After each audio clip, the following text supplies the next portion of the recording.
It is Monday, April the 13th, 2026. It is 9 o'clock in the morning, and the Kerr County Commissioners Court is now in session. If you would, please rise for the prayer and the pledge, which will be led by Commissioner Harris. Please bow your head. Lord, thank you for allowing us to gather here today for this meeting. We thank you for all the blessings and happiness that you bestow on us. We thank you for your generosity and love. We pray that you send your Holy Spirit to guide us in the undertaking.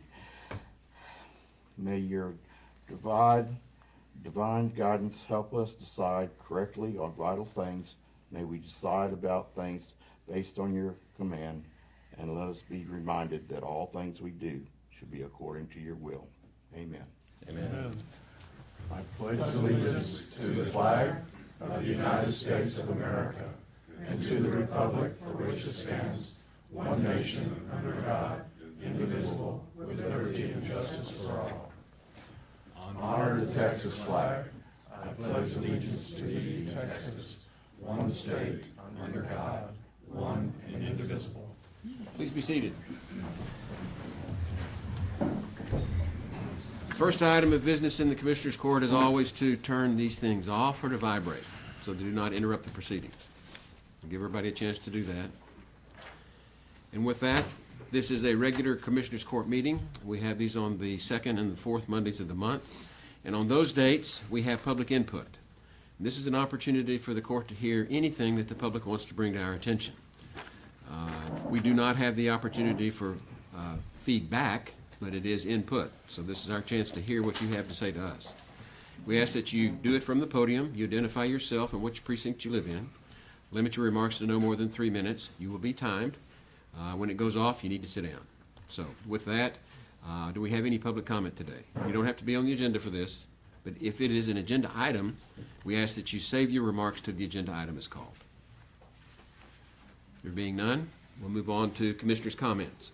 This is the opportunity where the commissioners have a chance to tell you what's going on in their precincts. We'll start with one. It's been a good 2 weeks since or a little over 2 weeks, 3 weeks since we last met. Basically just been attending a lot of different meetings, trying to continue in this recovery effort. I think we're making great progress. I'll talk more on that during the liaison. Okay. Good. Two? Thank you. Well, the burn ban remains lifted for Precinct 2. And I do want to appreciate Lisa Walter for the information that's now posted on the county website regarding the process and forms for prescribed burn approvals, and in particular the notifications necessary. This is something we discussed in Commissioners Court a couple months ago, but there's a lot of information, so if you're thinking about a prescribed burn, I encourage you to look at the county website. And just to let you know what I've been up to, on March 25th, I sent a letter to House Speaker Burrows urging him to appoint Representative Wes Verdell to the General Investigation Committee on the July flooding events. Sadly, Representative Verdell was not selected, and we can only hope and pray that he will be, because nobody knows more about the impact to Kerr County, at least no one in Austin, than Wes Verdell. And I'm working with Commissioner Holt and our fire chiefs on recommended siren placements for the flood warning system within our precincts. I did receive a report from a constituent last week about what looked like a whole bunch of, fecal material in the river. And apparently it smelled kind of like that too. So it was reported to UGRA and our OSSF group. They went out the next day and investigated, and based on the samples taken by UGRA and their analysis, turned out to be algae. And the water remains safe for recreation if you can tolerate the smell. So if you see something that looks odd and smells real bad, it's probably algae. But I would encourage you to call UGRA and ask them to investigate it. Oh, no, I'm thinking of Caddyshack. Well, anyway, okay. Hey, I'm getting a lot of, both compliments and complaints about the Elm Pass Road reconstruction project. A lot of good work has been done, but that front section from 480 to the Verde Creek remains still unsealed, and there's a good reason for that, because there's a lot of drainage work that needs to be done along Elm Pass Road in that vicinity, and there's also work that's needs to be done to repair some of the manhole covers, which we'll be talking about later today when we will hopefully award Phase 4 of the East Kerr wastewater project. I did attend Easter Fest last Saturday at Flat Rock Park, but unfortunately the weather didn't cooperate, so although we really needed the rain, it kind of kept a lot of people away. But anyway, the event was to help support CASA, and I hope it was successful. KPA and Animal Control hosted an event on Saturday at the Centerpoint Volunteer Fire Department where they provided rabies vaccination shots to dogs and cats at only $50 per animal.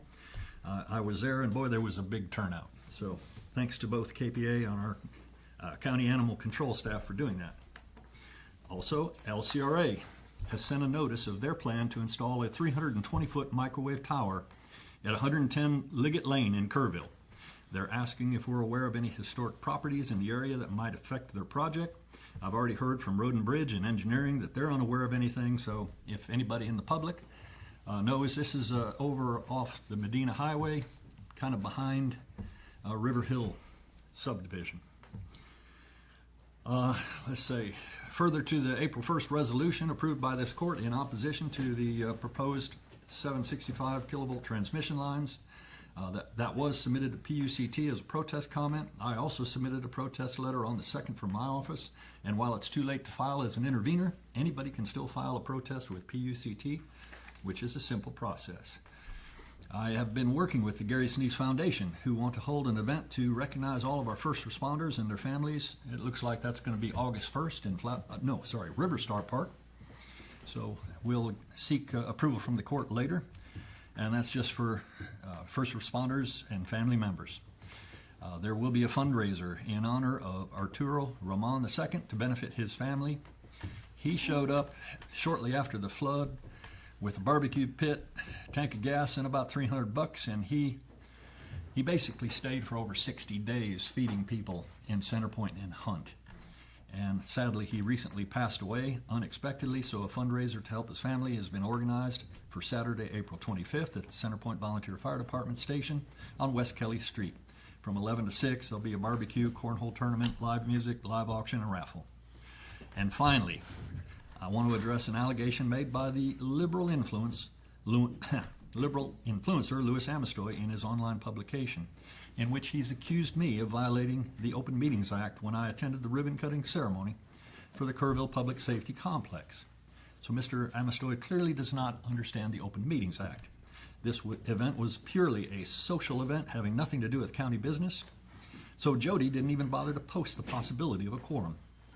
The fact he made no accusations about the other two commissioners who attended the same event and sat together while I stood in the back makes it clear that he's really just trying to influence elections in Kerr County. That's all I have. Okay, 3. Couple notes. Burn ban is lifted, remains lifted for Precinct 3. We got about a quarter inch of rain. We're all very grateful, and for the most part, people are burning correctly. So take advantage of it while you can. Out in Precinct 3. We have had significant child care discussions, and I want to make sure the court is aware, because we can't normally, have discussion about this, but we have to do it now. Child care is an issue. So is affordable housing in the area. The question is, how do you tackle child care?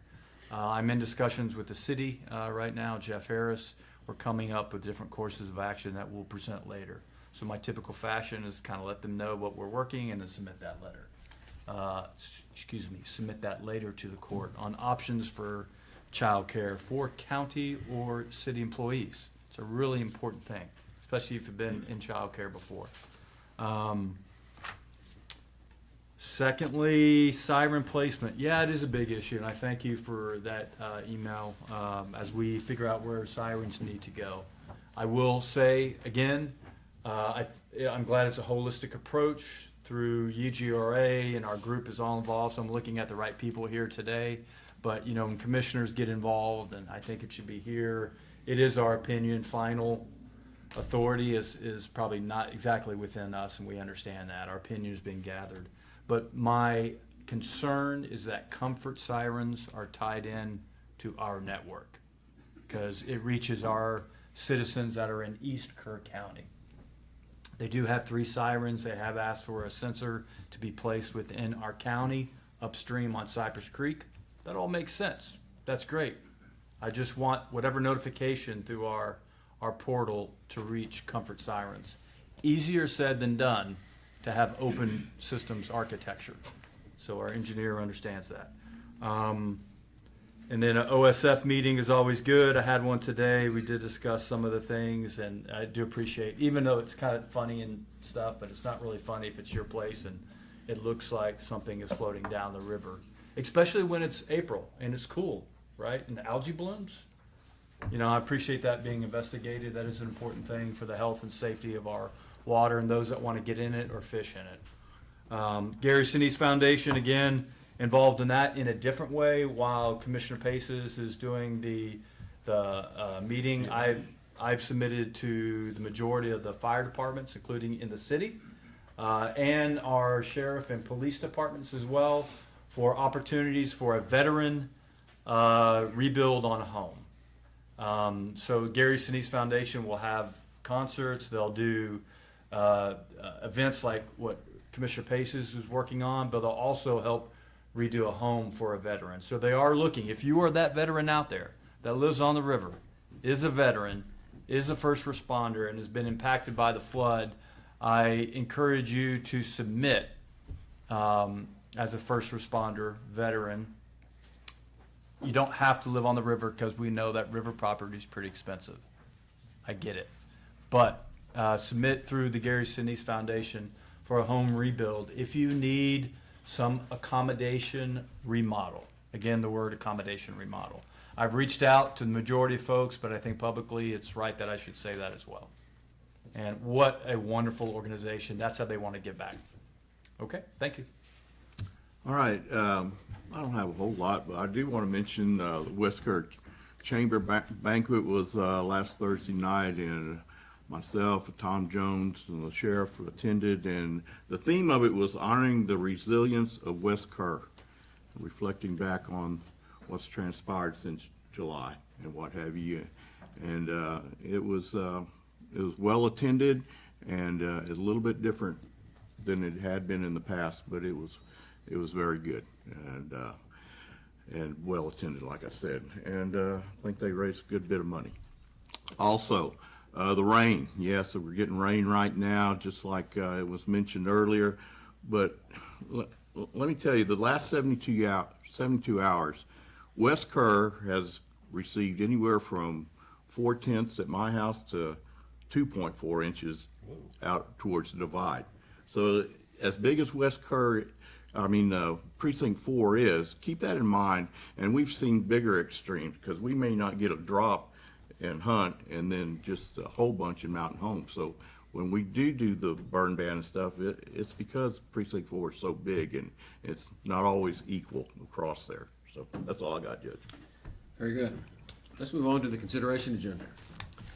Item 1.1, consider, discuss, take appropriate action on a request to use the courthouse grounds on June the 14th, 2026 for a Flag Day ceremony. Yes, sir. Please identify yourself so they know who you are. Morning. Good morning, Judge and Commissioners. Thank you for the opportunity to speak with you today and the continued service to our community. My name is Randy Logan. I am proud to represent the Kerrville Elks Lodge number 2081.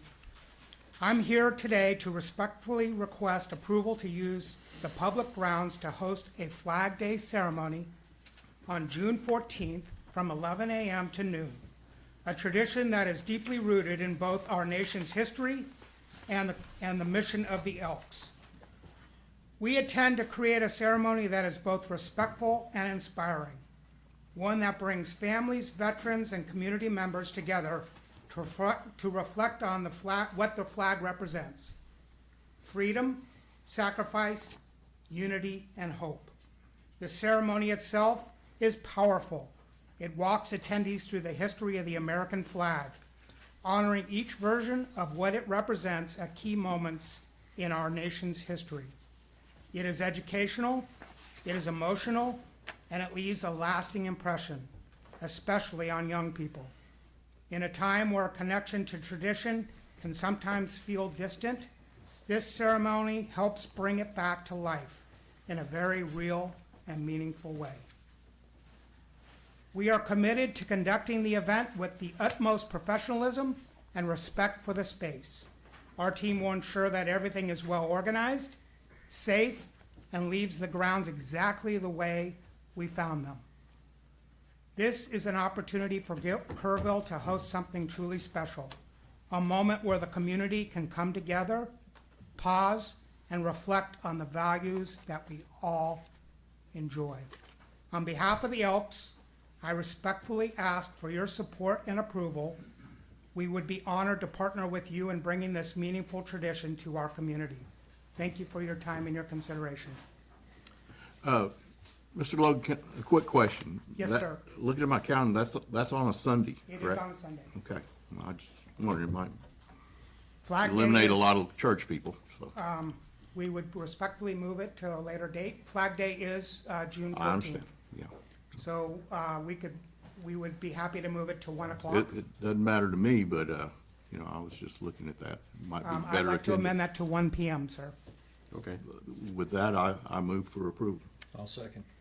Got a motion and a second to approve the use of the courthouse grounds on June the 14th for a Flag Day ceremony as presented. Discussion? I'm very proud to support this, Mr. Logan. My father was an Elk, and I have many misspent youth memories at the Elks Club in Midland. So I welcome your coming forward to do this for the community. Just one Thank you. comment. Thank you for the use of the Elks Club for veterans and yoga. That's really cool. I'll do that. Appreciate that continued support. Thank you, sir. Any other discussion? Those in favor, raise your hand. Unanimous, thank you. Thank you. Have a wonderful day. Next item is 1.2, consider, discuss, and take appropriate action to approve a design concept for Lions Park. Ms. Graham? Hi. May I? Yes, you may. These are on page 5. I only did yours though. Thank you. Thank you. Thank you, ma'am.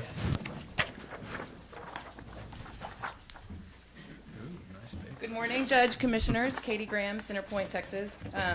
Thank you for the opportunity to update you all on the progress of Lions Park on behalf of Kerr County River Foundation. Since my last appearance here before the court, we have made meaningful progress in moving this project forward and have raised about $40,000 to support the park's design, excuse me, in engineering phase. And we have been actively pursuing additional funding through multiple sources, including grants with LCRA, HEB, Texas Parks and Wildlife, Texas Forest Service, Rebuild Texas, and continued collaboration with the Community Foundation. On the project development side, we've received a conceptual design from our landscape architect, which you all are holding right now. I don't know if it's possible to put it up on the, is that, no, probably too late. Oh, you don't have it, okay, sorry. It is on page 5 though, if y'all wanted to speak to that one. They're we've not held- numbered. Which one is page 5? They're not numbered, sorry. I think it's this one. This one? That, the next one, This one? Okay, got it. Tom, Mr. Jones has it. Okay. I would like to emphasize though that this design is very strongly rooted in community input. Since July, we have held multiple community input meetings with local residents, Centerpoint Lions Club, and the Centerpoint Volunteer Fire Department. Their feedback, along with the broader community priorities, has played a significant role in shaping the vision for this park. And we've also sourced vocal surveying to complete a new survey for the property. To support the next phase, we have obtained an engineering proposal from Savita's Engineering to conduct the necessary modeling and analysis required to meet county standards, specifically to confirm that the project will not create a rise within the floodway. I have emailed that to everyone, I think. Before proceeding, we would appreciate confirmation from the court and county staff that this proposal meets all required engineering requirements. We met with Bobby Gore last week, or I spoke with him, and based on that conversation, it is our understanding that that proposal would satisfy the county engineering requirements, but we would appreciate confirmation from the court and county staff before moving forward to ensure that we're all fully aligned. Just a few key points about the concept. It does include a restroom facility, which is not currently there on the property. When this was initially reviewed with the engineering department about a month ago, concerns were raised about the structure being in the floodway, creating a rise. So this will be thoroughly evaluated with the engineering department, the engineering work being conducted by Civitas. In parallel, we are working with our construction architect to develop a backup plan that would be modeled after the existing sewer lift station in the floodway, which successfully withstood past flood events. One thing that has been brought up as a concern is the long-term maintenance of the park. So we are working, as Kerr County River Foundation would like to take an active role in maintaining the park. As we move closer to the design completion, we would like to return to the court to formally request consideration for an agreement that would allow us to maintain the park. And then last, we understand that playground equipment is being donated and offered to the county for Lions Park, which is greatly appreciated. And we would respectfully ask that the county would allow Kerr County River Foundation to work directly with the donor to ensure the playground equipment integrates seamlessly into the overall park design, that the installation aligns with the broader construction timeline. The donor is also interested in donating the installation of that equipment as well. And so if they're able to work with the foundation, it will function pretty seamlessly. So thank you. I appreciate the time and your support on this project. It really represents a meaningful investment in the community of Center Point. And I'm here to answer any questions. Any questions? Ms. Graham? Just, Katie, whenever you meet with, I don't know if it's the landscape architect or the engineer, please let me know. I'd love to be there because, again, my main concern is you're putting the pavilion awfully close to that lift station. It's not a pleasant smelling place to put a place where you want people to gather. Right. And, so I like the plan and what you're doing and just maybe shift it over a little further. Okay, right. That's all. Okay. What kind of timeline again? Well, we have the engineering proposal, and he should be finished in about a month after we have approval from the court that it satisfies the requirements. And then from there, we're still in the process of raising funds. We've raised about 40 grand. We've applied for an LCRA grant for 100 grand. And then a list of other grants that we're also applying for. Do you have a projected cost? About 1.5 million. Okay. And I believe that we will be able to raise that. I'm very confident in that. It's just gonna take a little bit of time. Just a comment. I'm just always so impressed when I see things like this. This is not half-baked. It's a good campaign. It's a really good design. Love what you're doing. The fact that you're coming to us early, understanding there could be an impact with maintenance and approval and things like that. I would like to make a comment. Yes, sir. And, yeah, and then, finally for this, I think it's a great design.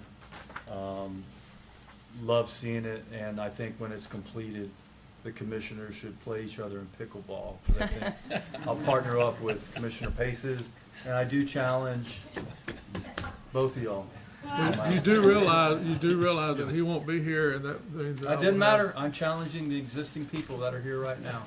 There you go. And I think it's wonderful hold that you you to have it. that. I mean, I know it's a thing, but what I can't read really the besides getting your attention with the pickleball challenge, what is on the design that says something ball? It's a small, is that gauge ball? Or? That is Gaga Ball, very popular among youth. It's Gaga Ball, yeah. They have them at the elementary schools, I think. Where you hit it around in a circle? And you can't kick it. You can't use your feet, I think. It's just your hands. I'd like to understand more about what Thank you. you're talking about, y'all creating The kids love it. a maintenance contract. Yes, so that is it. I mean, there's nothing solid on that right now. It is just a conversation that we're having. There is no maintenance at this point right now. But there are other situations where this exists, like in Austin, they're called POMAs, Park Operations and Maintenance Agreements, where it exists between an organization and the county or the city. And it kind of removes the county or the city from maintaining the park and allows the organization to assume the responsibilities. And they're open to raise money for those things. They can have fundraisers, and all of that would go towards that fund for maintaining the park. So you would need to create a 501, We have a 501. Kerr County River Foundation is a 501. and that's the organization you're talking about utilizing? Yes. Okay. Yes. And there's some successful agreements like that here in the state that we can start from and use moving forward. Is that more like a neighborhood-sponsored program? No, it's a foundation or other entity that operates and manages parks. It's a parks operations and management agreement between a local government and an organization to take care of that. So that it relieves the local government of the financial and personnel, all of those obligations of So these are established organizations? yes. Okay, I got you. Shane, you have some comments? Yes, sir, I do.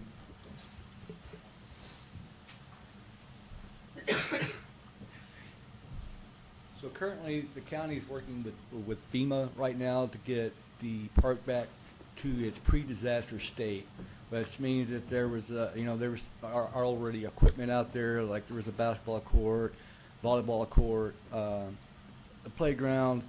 So what we're working with FEMA to get it back to pre-disaster, and part of our payment, the split on that is 75-25. They pay 75%, we pay 25%. So what I would think we would need to do, working with FEMA from here on out, is to get them to make an amendment or an addendum, whatever the correct terminology is, to stop any kind of payment or any funding on the park, which I think would be a good idea. So there's no point in us spending however much money our requirement is, and then we tear it all out because we have a company or a group that's coming in to revitalize the park. So I would like to work with FEMA to make this amendment to stop any kind of work on getting it back to pre-disaster. And that's been kind of difficult here lately since FEMA's not, because of the Here. government shutdown, we have not been able to contact or talk with FEMA, and it's only been with TDM, and they're not the 100% the decision makers in this little project. So going forward, we need to get that taken care of. Then I think we can proceed forward with this group and whatever it takes, necessary to get this job done. So at our next meeting with them, we will visit about the things that have already been worked toward and all of the items that we can kind of pull out of that project and donated resources considerations. But we have some time and we can evaluate all of the concerns related to the FEMA project and whether parts of this need to remain in the project, because we can remove other parts. Yeah, that, my thought too. that we won't do. I only have one word, and that is coordinate. Whatever we need to do here, just coordinate. We can make it happen. Yes, sir. And hopefully, when FEMA gets back to the table, we can coordinate with them to move forward on this, do what is necessary, so we can get this group in here. And we don't have to pay unnecessary funds to put something back to pre-disaster that they're gonna take care of. Again, coordinate. Yes, sir. Well, Bobby, you're Bobby, you correct. got some input? TDM is, Not about that. TDM is strictly our liaison between us and FEMA. Yes, And so they don't get to make decisions on that. at all. Yes, sir, understood. Tom Moser. This project sounds fantastic. From the last time we upgraded the Lions Park, the public really utilized it. The county did it also. For the community doing it, it's superb. We looked at that time too, one thing that was gonna be a complexity, and that's putting a restroom in there. Not only from staying without the floodplain, but the maintenance and security of the thing. At that time, we looked at having to lock it up every evening and so forth, and so I think it's a great plan. There's not to say there's not solutions to those kinds of problems, but it's something to think about also. Commissioner Mosier, we have already started conversation about the security as part of the parks operations and maintenance agreement. And that's something that Katie and I discussed last week, that they can consider hiring a security company who will come monitor that park and magnetic locks, things that will be helpful for that entity, for county property. Perfect. Again, just coordinate. We can make this happen. Great plan. Mr. Gore? Now, the key word is coordinate, like you keep saying, coordinate with our office. Just to clarify, the engineering plans, the no-rise and the model have not been done yet. It will need to meet all the regular criteria, but otherwise, and I have no doubt that it will be able to. Just haven't received it yet, obviously, but have no doubt we will. I'm sure it'll be an excellent project. Thank you. Anything else? Any other discussion? I'll just make a couple comments. I mean, thank you, Katie. This will be a wonderful addition for Centerpoint. Just to encourage you to try to expedite it as quickly as you can. I'm getting a lot of requests from constituents. You know, kids need a place to play. Yeah, absolutely. And right now, we got, when you and I met last week, we saw the kids on the little electric bikes, I don't know, but, you know, Yep. going through the old volleyball pits and, anyway, probably not the safest thing, but they were having fun. Anyway, if there's a possibility, and we can talk about it, Shane, you know, about getting some cheap basketball hoops in there, that basketball court, I know you're gonna change it out completely, that's fine. But maybe in the interim, kids can at least play basketball on the old court until you're ready to take it down, and as long as it doesn't cost us too much money.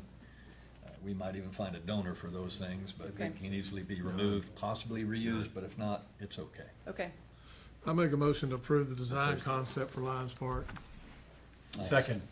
Got a motion and a second to approve the design concept presented by Katie Graham for the Lions Park as presented. Any discussion? Those in favor, raise your hand. Unanimous, thank you. Thank you. Moving on to item 1.3, consider, discuss, and take appropriate action to approve the engineer plan proposal for Lions Park. Ms. Graham?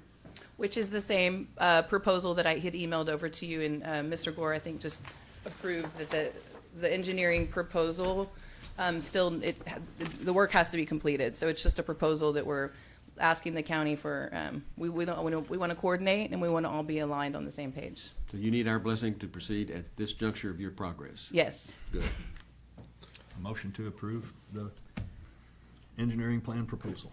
Second. Got a motion and a second to approve the proposal as presented, the engineering plan proposal as presented. Any discussion? Those in favor, raise your hand. Unanimous. Thank you. Don't go anywhere. Last time. Number 1.4, consider, discuss, and take appropriate action to approve the First Amendment to the Memorandum of Understanding between Kerr County and East Kerr Initiatives to include Kerr County River Foundation. Ms. Graham? So when we began this project, East Kerr Initiatives was a placeholder kind of name as we were becoming established and working on our IRS designation as a 501c3. We have that now, and it is Kerr County River Foundation, and so we're asking the court to amend the MOU that we have currently to include Kerr County River Foundation. I sent it last week. I don't know, because Jody's out, I don't know if it was forwarded to you all, but I have the brief amendment here that I can hand over for your review. It sounds perfunctory to me. We're just adding parties to make sure we got the right ones in front of That's us. what the amendment says, just. I'll make a motion to approve the amendment as prepared and submitted by county attorney. Second. Got a motion and a second? Any discussion? Yeah, easy. There being none, those in favor, raise your hand. Unanimous, thank you. Thank you. You had a good morning. Thank you. Good morning. Okay, those are all on the timed agenda. We're moving on to item 1.5, which is to consider, discuss, and take appropriate action to approve a proclamation of International Dark Sky Week for April the 13th through the 20th. Meeting starts today. This is Ms. Pender and Dr. Rector, okay. Yes, good morning. I'm Cheryl Pender. I am the representative from the Kerr County Friends of the Night Sky group. We are a volunteer citizen group, and we present to you today this proclamation to declare International Dark Sky Week in the county, beginning today, April 13th through April 20th. I want to point out that this proclamation simply requests your encouragement to the citizens of the county to be responsible in their exterior lighting of their homes to prevent light pollution.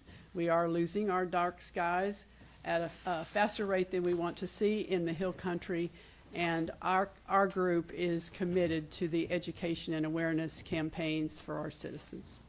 Thank you for your consideration. Dr. Rector, you have anything? Just here for support. He's our member. Just a question, how much light is too much light? Because now we all think about, oh man, I love my little solar lights, you know, I put those down, and how much is too much? You know, because now solar light is what really is being used so much throughout all of our properties. The point about exterior lighting is where it's directed. If it's directed down to the areas where it's to cover for safety, security, motion, Right. that's appropriate. When Okay. the light goes outside and up, that is what is creating our pollution of our skies. So you can shield any kind of fixture to shield the light down. So That's it's great. not a measurement, but it's a practice. No, it's good clarification. I think we all kind of maybe wondered that. Are Yeah. we doing the right thing? Yeah. Personally, thank you. Kelvin number is important also. The lower the Kelvin number, the less transmission there is into the sky. I think I'll have to ask Mr. Mosier on that science stuff later. You said Kelvin number? 3,000 or less. Yeah. 2,700 is preferable. Okay. And Thank then you. also the brightness. Some LEDs have the right Kelvin, but they're still bright. Yes. But the point is that it's shielding the light from going up. Awesome. You know, I love dark skies, but I'll tell you, there's something in this proclamation that I can't agree with. And we have, fortunately, we have Brenda Hughes here from City Council, and correct me if I'm wrong on any of this, but the ordinance that the city passed in 2023, it also takes in indoor lighting. In other words, if you have a window, top of your window is here in your house, and you have a chandelier that drops down, like something like that, then you could be fined according to the city. Isn't that correct? Yes, it is. So that's something, that's a little bit too much Big Brother for me, and that's the main thing in this proclamation that I disagree with. Okay, that it's referenced in your, yeah. Yes.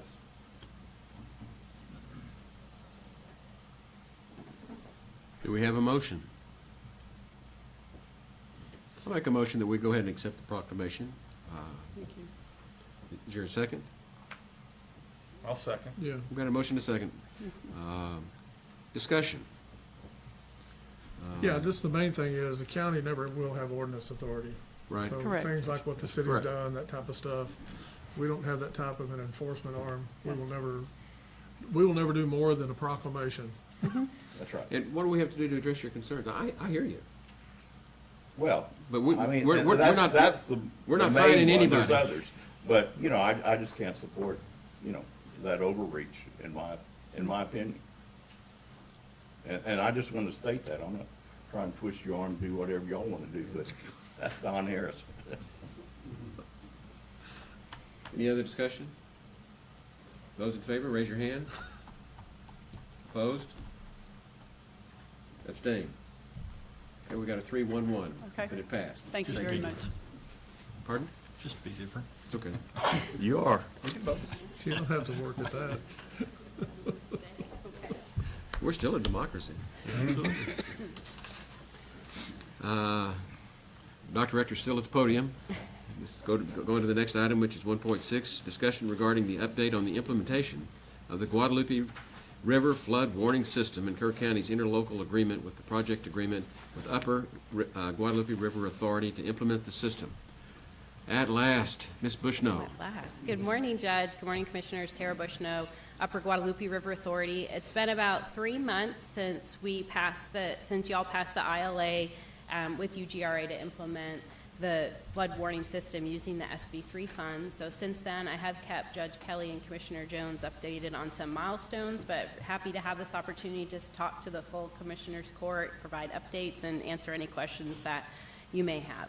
I'm going to concentrate the updates on a couple of main areas. The Kerr Together working group that is focused on this project, the team that UGRA has selected to support UGRA and Kerr County in the implementation, also telecommunications, and then work to date and work going forward. So with the Kerr Together Guadalupe River Flood Warning System working group, that continues to be a very valuable part of our communication tool with the project. They provide valuable input to the whole project. So we are currently meeting about once a month and concentrating on different topics. Some of the key topics recently have been feedback on the data dashboard that is aggregating the information that we have as far as sensors existing, and then those will be added to it for flood warning. We've also had a workshop on effective risk communication from flood risk communication expert Carrie Stevens from UT.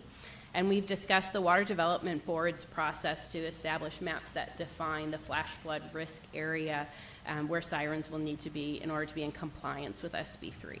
And a subset of this group is also meeting this week to discuss operational triggers for the initial phase of sirens. So for telecommunications, KPUB and LCRA were awarded the grant from the Texas Comptroller Broadband, or from the Broadband Office for the Middle Mile project, which I think y'all are certainly aware of. And LCRA has begun building out the infrastructure for that private LTE network that the sirens, the rain gauges, and the water level sensors will communicate on. And LCRA is going to provide an update to our UGRA board later this month on that infrastructure. So for the team, GrantWorks was selected to assist UGRA and Kerr County to manage the Water Development Board SB3 grant that will fund the initial system. They have been a huge asset to me so far, ensuring that we have our T's crossed and I's dotted, and they'll continue to ensure that the project plans that are submitted to Water Development Board meet what is required so that we can have that funding rolling very smoothly to us. West Consultants was selected as the engineering team to implement the system. We were beyond pleased that we received 7 impressive proposals for this request, and Commissioner Jones and Dub Thomas assisted us with the selection of West Consultants. And so beyond their deep bench of expertise on the West team itself, have a lot of decades of flood science expertise. They've also brought in specialists in hydrologic modeling through waterway engineering, who I think the county has worked with in the past. They have flood communication and emergency management experts. And then also local civil engineering work is being supported by IR² and Wellborn Engineering. So as soon as they were selected, we asked them to support us with the purchase of the initial phase of the siren system. And UGRA selected Federal Signal Sirens with services and software by OmniWarn. That initial phase is underway. It's focused on West Kerr County camps because of their location to waterways that have a short response time between when it starts to rain and when flooding occurs, also because of the timing of their operations and because of the number of people that they serve. So we've been moving very quickly with site visits, with the vendor, with access agreements and easements, and have a very high level of due diligence for the civil and structural engineering components for the project, and we are still on track for implementation in May. Also, a part of our team, the Kerr Together consultants, William Whitson and Kim Fouts, continue to be valuable assets. They are my constant phone a friend, and they have really helped us to keep moving forward but maintain a transparency and diligence with this project. So for next steps, in addition to that initial siren implementation phase, our priorities for summer 2026 is release of the public data dashboard, start of the predictive modeling work, additional rainfall and stream gauges, and also extensive public outreach and engagement. I'm going to ask my board to authorize me to start conversations with Judge Kelly and with Kerr County to define how we're going to continue to work together in the years to come for operation and maintenance of the system. And my goal would be to have an agreement come back for y'all to consider within 6 months. Two other quick updates that didn't quite fit in those categories. The UGRA board approved last month funding for a new USGS streamflow and rainfall gauge on the South Fork at Lynx Haven Crossing, and construction is going to begin this month for that new USGS gauge. And it is going to report at every 5 minutes rainfall and stream level, which is our goal for all new equipment brought online to meet that reporting criteria. And finally, we had a somewhat impromptu but very worthwhile visit last week from teams from Rice University, UT Arlington, and Texas Tech, who have all received funding through SB 5 for projects that improve aspects of flood prediction and detection. And Judge Kelly and Commissioner Jones very graciously made time in their schedules for this last-minute meeting and to hear those presentations. They're doing a tremendous amount of work. I'm going to continue to talk with them to see how we can, at our maximum, leverage what they're doing to help our project moving forward and to add value to it and hopefully accelerate the timeline as well. So that's what I have for updates. Happy to answer any questions. Yeah, so I will tell y'all that nowhere in the United States does anybody do things like we do in Texas, right? They're developing this meeting she's talking about we had this last week, which I have at least 1 or 2 meetings a week at UGRA, I think. Very impressive. All the different universities are collaborating. They're all coming together. They all have different areas of specialty that they deal with, and they're developing a system that will be a statewide system that will be far superior to anything we have national. Now, bear in mind, they still want to win their football games, Yeah. Right, right. but they cooperate when it comes to us. Yes, they do, yeah. So, and so with the work of UGRA and Tara particularly and their board, with what they've done, they have literally been lifting us over this hump that we've been faced with. We would be in a lot of trouble right now if it weren't for the work you are doing. And Well, greatly appreciate that. Thank you. Very appreciative of that comment, and also say I've had tremendous coordination and collaboration. Every time I pick up the call, send an email, it has been overwhelming support and helpfulness for this. So I'm so appreciative of that. Yeah, Go ahead. I totally agree. And my comparison still is Ruidoso, where my father lives, and there's still debris they're still cleaning out, and they're a year ahead of us. Right, and our debris mostly has been removed, and there's been such a great concentration on the final parts and what they're doing in Ingram Lake. Just by example, I mean, I'm seeing that all the time from up there, and the challenges of working with FEMA that my own family is going through for reimbursement is a challenge as well. But I put that aside. It is a great comparison how well Texas has done. But my question would be for you in sirens. As we, got involved, we have a deadline before tomorrow to make sure our siren placement is right. We are trying to be informed by what our volunteer fire department chiefs would like along that, knowing that they have to do the majority of evacuations in the rural areas. And they, I thought I got it right, but I'll have to submit another email to y'all about siren placement. Do you have any guidance maybe for us, as that due date is tomorrow, about commissioners? She's and not siren aware of the due placement? date. That's something that all 4 commissioners are supposed to be doing. Mm-hmm. And so Heather My due date, just so we can- created the due date. That's okay. Because we needed to get it back, because the problem that we face is that if we do things the way the state sent it to us, there would be, about 200, Yeah, it's way too many. way too many sirens. 200. Yeah. Well, I mean, A I large number, extremely large number that we would never be able to do. And so to try to do that, we have to submit our own recommendations. And I can provide some background too, if that helps with That would, context. yes. So part of Senate Bill 3's directive was to generate a map that illustrates flash flood risk areas where either sirens would need to cover, or we'd need to state what other communication methods are going to be used in order to communicate flood risk to these areas. It could be that we've got this area covered with code red, right? We don't need sirens. That is going to be a long-term process. There are not deadlines about how to respond to the current map and submit revisions tomorrow at all. I think we know, just as we were able to work through the process about where in West Kerr County we were going to target locations for an initial phase, because y'all know your precinct so well, that might be areas that you say, I know that this is going to be a beneficial location. So just want to keep that conversation going as we start thinking about other phases and moving to other areas of the county. If y'all have information that would be helpful about that placement, we can continue to gather it, but it's by no means the last opportunity for input. And that location, you need to keep in mind, most of that for the sirens is for guests and visitors. Because like she said, that code red should cover most of your local people. Right. And So that's a if you have- strategy that other counties have looked at, as far as I understand, is that look at sirens for visitors or for concentrated recreation areas that are in, adjacent to our flashiest waterways. And then we double down on communication and other aspects to other areas. So I guess, as we understand that, I'm trying to be informed on, what the requirement is and also the capabilities. And for the general public, this is the challenge of the Open Meetings Act.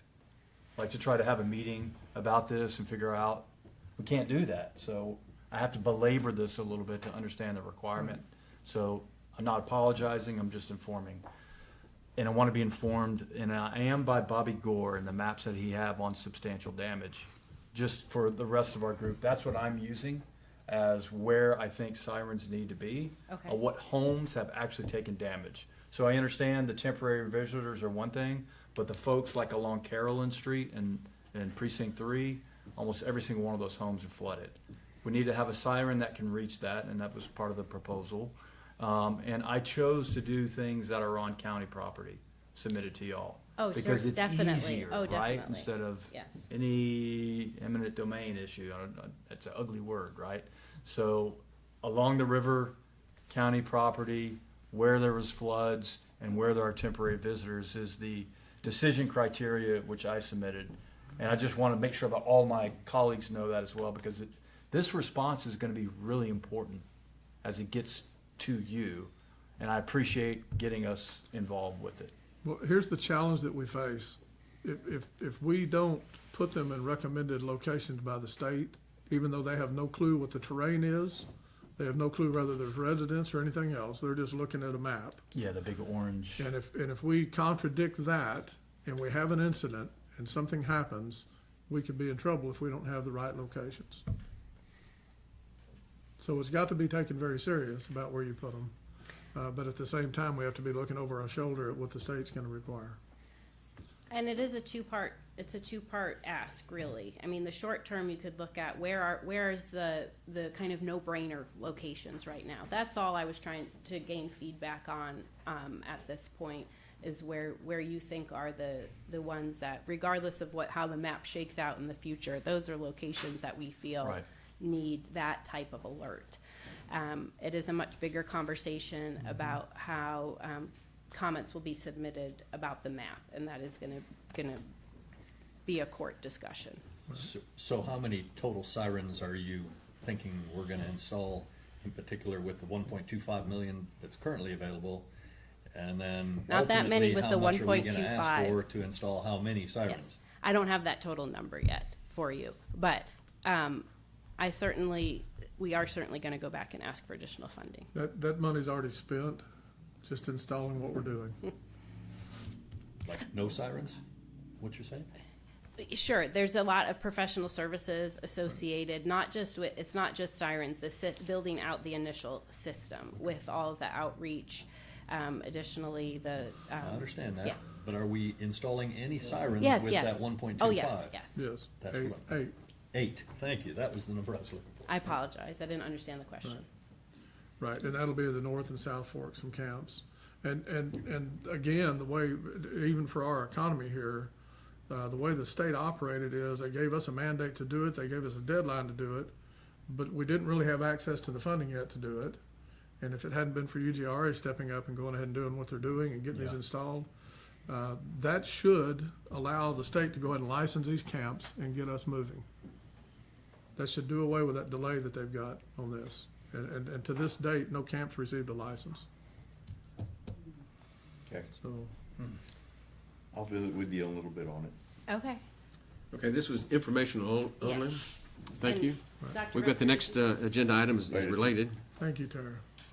Okay. which is 1.7, consider, discuss, and take, we had no action on that. That, I think. Dr. That's Becker- right, yes, it was informational only, yeah. Okay. Do we have something else? Did you have anything for Okay. 1.6? No. Just 1.7. Okay, we'll move on to 1.7, which is consider, discuss, and take appropriate action to approve a new interlocal agreement with the Upper Guadalupe River Authority for the Water Resources Preservation Grant Program that was used for the rainwater system at the Kerr County Animal Control Facility. Ms. Yes. Bushnell. Good morning. Tara Bushnell, Upper Guadalupe River Authority. Complete change of topic. And so if this item looks familiar, you have seen it before, December 2024. UGRA has a grant program to incentivize the design and construction of low-impact development strategies that help reduce the amount of pollution through stormwater runoff that enters into the river. So Kerr County applied to that grant program for the animal control facility, for rainwater catchment system, and for vegetative filter strips. There was a deadline for completion of those improvements in the grant, in the interlocal agreement of the end of March 2026. And the rainwater catchment system is totally done, but the vegetative filter strips are still in progress. And so this, because the language in the agreement was that it terminates if the improvements are not completed by that date, we have a new agreement to extend that completion deadline to August 31st of 2026. And then I'll put this on the agenda for my next board meeting as well, for our UGRA board to consider. Motion to approve. Second. Got a motion and a second to approve the new interlocal agreement as presented, that we've been working under for some time. Yes. Any other discussion? Those in favor, raise your hand. Unanimous. Let's take a 5-minute break and we'll come back and try to wrap up the agenda. Okay. No, thanks.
There's been a point of privilege requested that I'm going to grant to recall item number 1.5 with regard to the vote. The court has already passed that matter, but there's been a request to recall it, which I will. And that is for another vote on item 1.5, consider, discuss, and take appropriate action to approve the proclamation of International Dark Sky Week, April 13 to 20 of this year. Any other discussion? Yeah, I just want to explain. Originally, I abstained because I'm a property rights person, and I certainly wouldn't want to see any regulations in the county. But after Commissioner Jones assured me that there will only be proclamations and no action taken, I will go ahead and support it. I understand the concept and I'm behind it, so I want to change my vote to a yes. So let me recall the vote. Yep. Those in favor of the proclamation for the dark skies, raise your hand. That's 4. Opposed? 1. 4-1 vote. Thank With you. that, we'll move back to the regular agenda. The next item will be 1.8. Consider, discuss, and take appropriate action to approve the military aircraft hold harmless agreement to allow the landing of a helicopter on May the 5th. Jake Williamson. Good morning, Court. I come before you today. We have a contract with KISD for an event on May 5th. Part of that event is a nice helicopter landing coming to the event center. Part of their requirements are a hold harmless, which you see before you. I don't feel like I have the authority to sign that, so I'm here to request if the court wishes to sign that or give me the authority to sign that for the landowner, so that we can have that helicopter land. How many helicopter landings have we had out there in the last year? Yeah. I was going to say, we're getting pretty comfortable with helicopter landings at the event center. I make a motion to approve. Second. Got a motion and a second to approve the hold harmless agreement for the helicopter landing at the Youth Event Center as presented. Any discussion? Just what kind of helicopter are they bringing in this time? Good question. You don't know? I didn't ask. They were still Okay, working and on. is this just which going to one. land out there in the field? Since where we've Yeah, had so- Blackhawks, I think anything. Yeah, it's I not realize really that. good. I don't think it's a Huey either. But it's just, they're gonna come present to the kids. Okay. So that, I don't think it's National Guard, but, will this be for me to sign or for the county attorney? Okay. Fair enough. Okay. Those in favor, raise your hand. Unanimous. Thank you, Jake. Sorry to keep you. That's okay. Have a good day. Item 1.9, consider, discuss, and take appropriate action to ratify and confirm the withdrawal of the grant application for the 216th VA Digital Forensics Project from the Office of the Governor. Ms. Putnam. We withdrew a grant application. This one was going through ACOG. It was the JAG grant, and they chose to withdraw it. And I just need permission because we already withdrew it. Well, Motion to approve. this is what we Second. call the forgiveness motion. Yeah, Please. yeah, motion to approve. And that was at the request of the District Attorney of 216th, I think, wasn't it? Yes. Yes. So, any other discussion for that? Those in favor, raise your hand. Forgiven. I'm sorry, 5-0. who was the second? Pardon? That was the second. Thank you. You're welcome. Okay, next item is 1.10, consider, discuss, and take appropriate action to authorize the revised job description for jail administrator captain, certified peace officer, jail administrator non-certified peace officer, assistant jail administrator lieutenant, certified peace officer, and assistant jail administrator non-certified peace officer. Sheriff Letha. Yeah, I'm just looking for y'all's approval on this particular budget, on these two, because it has budget implications. Anyway, the jail administrator, what I have today, the jail administrator equals a captain, the assistant jail administrator equals a lieutenant. And my previous jail administrator was what we call commissioned deputy, it was a captain who's since retired. And the new jail administrator, who was number 2, is not commissioned, but intends on going to the academy. The number 2 guy now, my new assistant jail administrator, who's a lieutenant, was commissioned. So basically what I'm wanting is the ability to have my number 1 and my number 2 either commissioned or not. I have the funds to do this. I mean, everything's fine. I don't need any additional funds. Just looking for y'all's approval to be able to have that 2 job descriptions for a jail administrator and 2 job descriptions for an assistant jail administrator. The reasons why, like my commission, my number 2, he's able not only to help run the jail, but in times like last week when we're shorthanded, he can transport prisoners to San Antonio to the hospital. He can transport them to TDC. It just gives me another tool to be able to use. And our goal is for the jail administrator to go to the academy, after he gets settled in there, and that just gives me more resources to be able to use. Like I said, no additional funds are needed. I'm in good shape. Just looking for your approval to to pass all four of these. So Yes, Sheriff, sir. can you just clarify, you said no additional funds are needed, but you did say there were budget implications. Yeah, so and I want what's to tell the you, budget? it does, if they're, obviously, if they're commissioned, they make a little, they make more money, but I already have the money in the budget to cover that.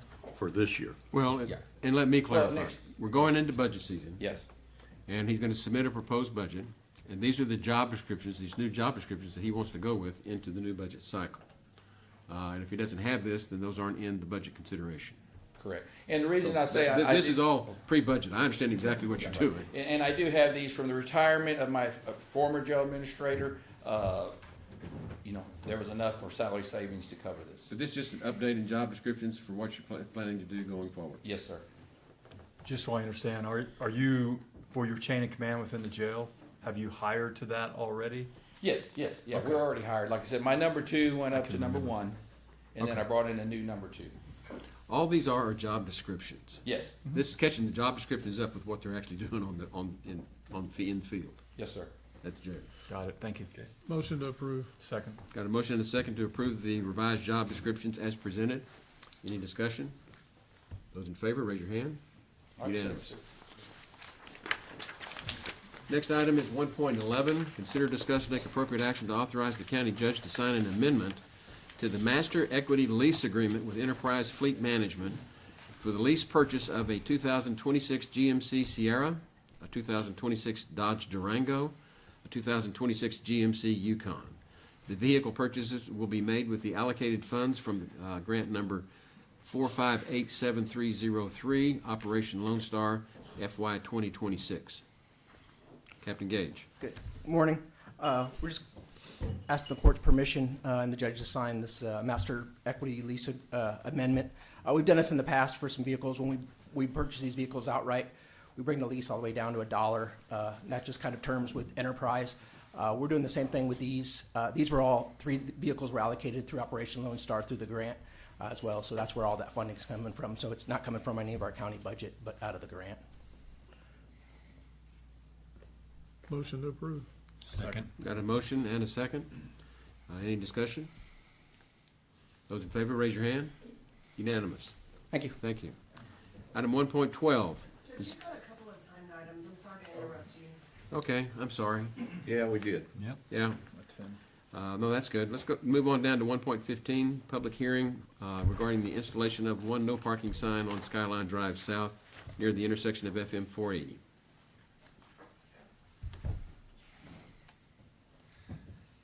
She's out there. I think there's a lot of us that could talk about that one. I think there That is. intersection. I don't know. You're up. No parking sign. Is this the public hearing? Yes, ma'am. Yeah. Okay, Anybody from the public here to address the court? Meeting is convened. Anyone from the public? There being none, then we will adjourn the public hearing and move on to the next item, which is 1.16. Consider, discuss, and take appropriate action to approve the installation of one no parking sign at Skyline Drive South near the intersection of FM 480. The business owners near Skyline and FM 480 made a request to Commissioner Paces regarding the difficulties with visibility when vehicles are parked close to the stop sign on Skyline Drive and FM 480 in Center Point, Texas. The Texas Driver's Handbook states on page 42, any flashing signal, stop sign, yield sign, or other traffic control signal located at the side of a road, that you're supposed to not park or stand a vehicle within 30 feet upon the approach to any flashing signal. Commissioner Paces, the sheriff and deputy sheriff, along with 4 representatives from Road and Bridge, met on site on Friday, January 30th at 9 a.m. to look at this situation. We agree that one no parking sign on the stop sign side of Skyline Drive near FM 480 would help with this visibility issue when vehicles are leaving Skyline Drive and entering FM 480. I have marked an aerial map for the sign location. It is a little bit further back because of the concrete sidewalk, but I think it will work because this is a regulatory sign and punishable by a fine. There must be a public hearing, which we just held, and At this time, I ask the Commissioners Court for their final approval regarding the installation of one no parking sign on Skyline Drive South near FM 480 on the stop sign side of the road, Precinct 2. I'll make a motion to approve the installation of one no parking sign on Skyline Drive South near the intersection of FM 480. Second. Got a motion and a second. Any discussion? Okay, there being none, those in favor, raise your hand. Unanimous. Thank you. Thank you. Moving on to item 1.17, which I believe is our last timed item. Consider, discuss, and take appropriate action for the court to tentatively award a contract for the construction of the Kerr County Center Point Wastewater Collection Project Phase 4 to Cromex Construction, Inc. in the amount of $2,667,550, pending the approval by the Texas Water Development Board, and to authorize the county judge to execute the contract when approved by the Texas Water Development Board. Mr. Gore. Good morning, Judge and Commissioners, again. I'm just going to kind of give a brief summary of the write-up here. I see the usual suspects. Yes, sir. Yes, Tetra Tech is with us, so thank you all. The bids were due for this project on Friday, March 20th, and opened on March 23rd at the court meeting. Only one bid was received, that being from Cromex Construction Incorporated in the amount of $2,667,550. Tetra Tech has evaluated the bid and other support material submitted by Cromex Construction Incorporated and recommends awarding the contract to Cromex. The bid exceeds the engineer's estimate, but a thorough review of the bid showed that pricing is reasonable considering the limited scope of this phase and construction. I'm just going to skip a little bit. Tetra Tech has also reviewed the qualifications and other documentation provided by Cromex. Tetra Tech also has sufficient previous experience with Cromex, as do the county, on this project and other Yes, we projects do. to recommend this contractor based on qualifications to perform work. The project is financed with Texas Water Development Board funds from the Clean Water State Revolving Fund and the Texas Economically Disadvantaged Areas Program funds. There are sufficient funds available to fund the construction should the commissioners award the bid to Cromex. The bid must be approved by the Texas Water Development Board before contracts are executed and a notice to proceed is issued. At this time, Tetra Tech recommends that Commissioners Court tentatively award the construction contract for the Kerr County Centerpoint Wastewater Collection Project Phase 4 to Cromex Construction Company Incorporated in the amount of $2,667,550, pending approval by the Texas Water Development Board. I'll make a motion that the court tentatively award a contract for construction of the Kerr County Centerpoint Wastewater Collection Project Phase 4 to Cromex Construction, Inc. in the amount of $2,667,550, pending approval by Texas Water Development Board. Second. Got a motion and a second. Discussion. We've been working with you guys for a long time, and one of the takeaways that I have from working with both Don and Cromex is how to spell crow.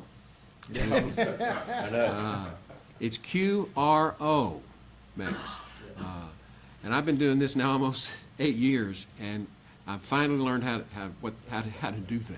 So How long does it take to get the approval from the CWDB? it won't be long. That's a little bit of a wild card with the Water Development Board. It always is. It could be as little as 2 or 3 weeks, or as much as a month or more. So we'll be pushing on them to get approval as quickly as we can. We did get all the documents submitted to the Water Development Board already in anticipation that this award would take place today, so that they have as much time as possible to review those documents and issue their approval. So. Just a comment, again, I support the thing.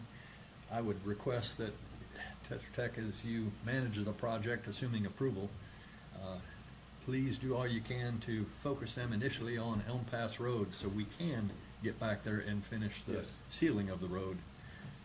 That's a great concern to the people who use Elm Pass Road. I know there's some work to be done there. We can definitely get them to focus on that initially.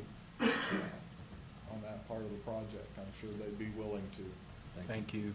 Well, on projects like this and road projects, we're going into the busy season. Yeah, So this is the time to get it all done. I want to get it done during the warm weather for sure. Yes, absolutely. Any other discussion? Those in favor, raise your hand. Unanimous. Thank you. Thank you for coming. Thank you. Thank you very much. Okay, let's finish up the before the break items. Next item is one. Well, Judge, we got Kelly with the next one and Bobby with 119. Why don't we let them get through? That's by me. Okay. We'll call 118, consider, discuss, take appropriate action for the Commissioners Court to set a public hearing regarding the installation of one stop sign on Legend Lane East at Friar Tuck Way East, Precinct 2. We had a request from a homeowner at 119 Friar Tuck Way East to install one stop sign at Legend Lane East, which is a privately maintained road at Friar Tuck Way East. Legend Lane is a road that is shown on the Real Oaks plat dated October 29, 1979, and under Plat Record Volume 4, page 212. The original name of this road was Robin Hood Lane East, and under Court Order 27275 dated October 9, 2001, the name was changed to Legend Lane East. The road is not maintained by Kerr County and was never accepted for county maintenance. And it also, I don't believe, ever had a stop sign that was installed there. This request is from a resident almost being hit from a vehicle traveling on Legend Lane to Friar Tuck Way East. The vehicle traveling on Legend Lane East does not stop and goes on to Friar Tuck Way. This is a safety issue, and because this is a regulatory sign punishable by a fine, a public hearing is required and Commissioners Court approval is also required. At this time, I ask the Commissioners Court to set a public hearing for Tuesday, May 26, 2026 at 10 a.m., and this is in Precinct 2. I'll make a motion that the court approve setting a public hearing regarding the installation of a stop sign on Legend Lane East at Friar Tuck Way East. Second. Got a motion and a second to approve setting a public hearing regarding the installation of a stop sign on Legend Lane East and Friar Tuck Way East as presented. Any discussion? Those in favor of setting a public hearing, raise your hand. Those opposed? 4-1. Thank you. Item 1.19, consider, discuss, take appropriate action regarding a request to waive plating oversight and approval to the City of Kerrville for an amending of the Lakeview South lots 12A and 12B. Bobby Gore. This proposed amending plat adjusts the lot line between lots 12A and 12B. No new lots will be created. One's getting a little bigger, one's getting a little smaller. Since this subdivision is in Kerrville's ETJ, there is a request for the court to waive plating oversight and approval to the City of Kerrville. If plating oversight is waived, signature blocks for both the Kerr County Floodplain Administrator and the OSSF designated representative would still be required. The County Engineering Department requests the court consider, discuss, and take appropriate action to waive plating oversight and approval to the City of Kerrville for an amending plat for Lakeview South, lots 12A and 12B, which is in Volume 4, page 253 of the plat records, and this is in Precinct 2. I'll make a motion that we approve the request to waive plating oversight and approval to the City of Kerrville for amending the plat for Lakeview South lots 12A and 12B. Got a motion? I'll second. Got a second? I've got a motion and a second. Any discussion? Yeah, it's in their ETJ, correct? Correct. That's a normal process. Right. And it's also tied into their central sewer system. Correct, okay. So this is really just business as usual. Sure. Any discussion? Those in favor, raise your hand. Unanimous. Thank y'all. Moving on to item 1.20, consider, discuss, take appropriate action to approve additional payment of $4,538.83 to Taylor Olson Atkins Schrala and Elam LLP for professional services related to the BESS, BESS, and Fire Marshal Research Consultation to be paid today. Court order number 41736, originally approved in an amount not to exceed $5,000. I put this on the agenda because that was the additional work that they did at our request. Move for approval. Second. Got a motion and a second to approve the statement from, where are we here? Lost it. 120. 120? From Taylor, Olson, Atkins, Schrolla, and Elam LLP, as presented. Any discussion? Those in favor, raise your hand. Unanimous. Item 1.21, consider, discuss, take appropriate action to approve additional funding for professional services related to BESS and the Fire Marshal Research Consultation with Taylor, Olson, Atkins, Schrolla, and Elam. This is what actually authorizes it, Motion to approve. right? Second. Is it? Yeah, Isn't that right? Yes, sir. Yeah. yeah, Under that amount. We kind of put them on here backwards. Yeah, okay. Yeah. yeah. But we hired them for the not to exceed $5,000, and then we expanded the scope of what we wanted them to do, and this is to authorize them to do what they did, and we just agreed to pay them. Do you want to increase it at all, or do you? That's want what I thought it was for. to Have to come back for another approval? if you- Yeah, because the invoice was higher than what we approved, correct? Right. Pardon? It was a different matter. Almost, It was related. It was 4,000. Almost double. That amount, in 120. Right. Higher than what initially approved, but y'all asked for him to, exceed sort of the scope of the services that we initially contacted him for. Right, so we already approved that payment. You did approve the payment in 120, and if you, want to approve using their services. And so this becomes the predicate for going forward. Correct? I mean, we obviously have to go back to a couple of the earlier agenda items, but if we're gonna, if we move forward on the RFQ for a fire marshal and the fee schedule as they have amended and worked on, I'm not sure whether we need additional work from them or not. I'm not opposed to having some additional funds, but I don't know. Well, what this We is, can always bring it back to the court when we do. I understand, and I think everybody shares the same concern, I think. Let me see if I can articulate it. Sure. We wanted to know generally what this would look like, and we gave them a general assignment to come back and advise us on what one would look like, and they did that. And for that service, we limited not to exceed $5,000. They presented us a statement for substantially more than that. We approved only the $5,000 because that's all that this court had approved.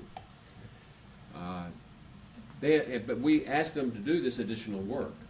And so what we're doing here is getting forgiveness for having them do the additional work, in essence, ratifying and confirming, but also leaving the door open for them to be able to do additional work. But we haven't set any type of price limit as to any future work we may ask them to do. But where we find ourselves, I believe, in this whole discussion is this is something that the court is actively trying to accomplish. And there may be a need to consult the attorney, and rather than have to slam the brakes, wait 2 weeks to put it on an agenda item, come back to the court and say, can you at least look at this aspect of it that we didn't anticipate that we would need legal advice, but we do. This is meant to expedite the process. That's why I put it on the agenda. If we don't want to do it that way, I'm fine with it. It just slows things down. Do you have a dollar amount in mind? I don't have a dollar amount. I don't think we need them. Oh, okay. But I'm hoping we don't need them. Well, But if we do, I don't want to slow this thing down. I got you. Because you'll fuss at me again if we slow it down. I would suggest we do the 5,000 again, and hopefully we don't need it. So we approve everything the other additional stuff we asked them to do, and then up to 5,000 more, without coming back to court for prior approval. That's my motion. Okay, I'm fine with that. Better see it.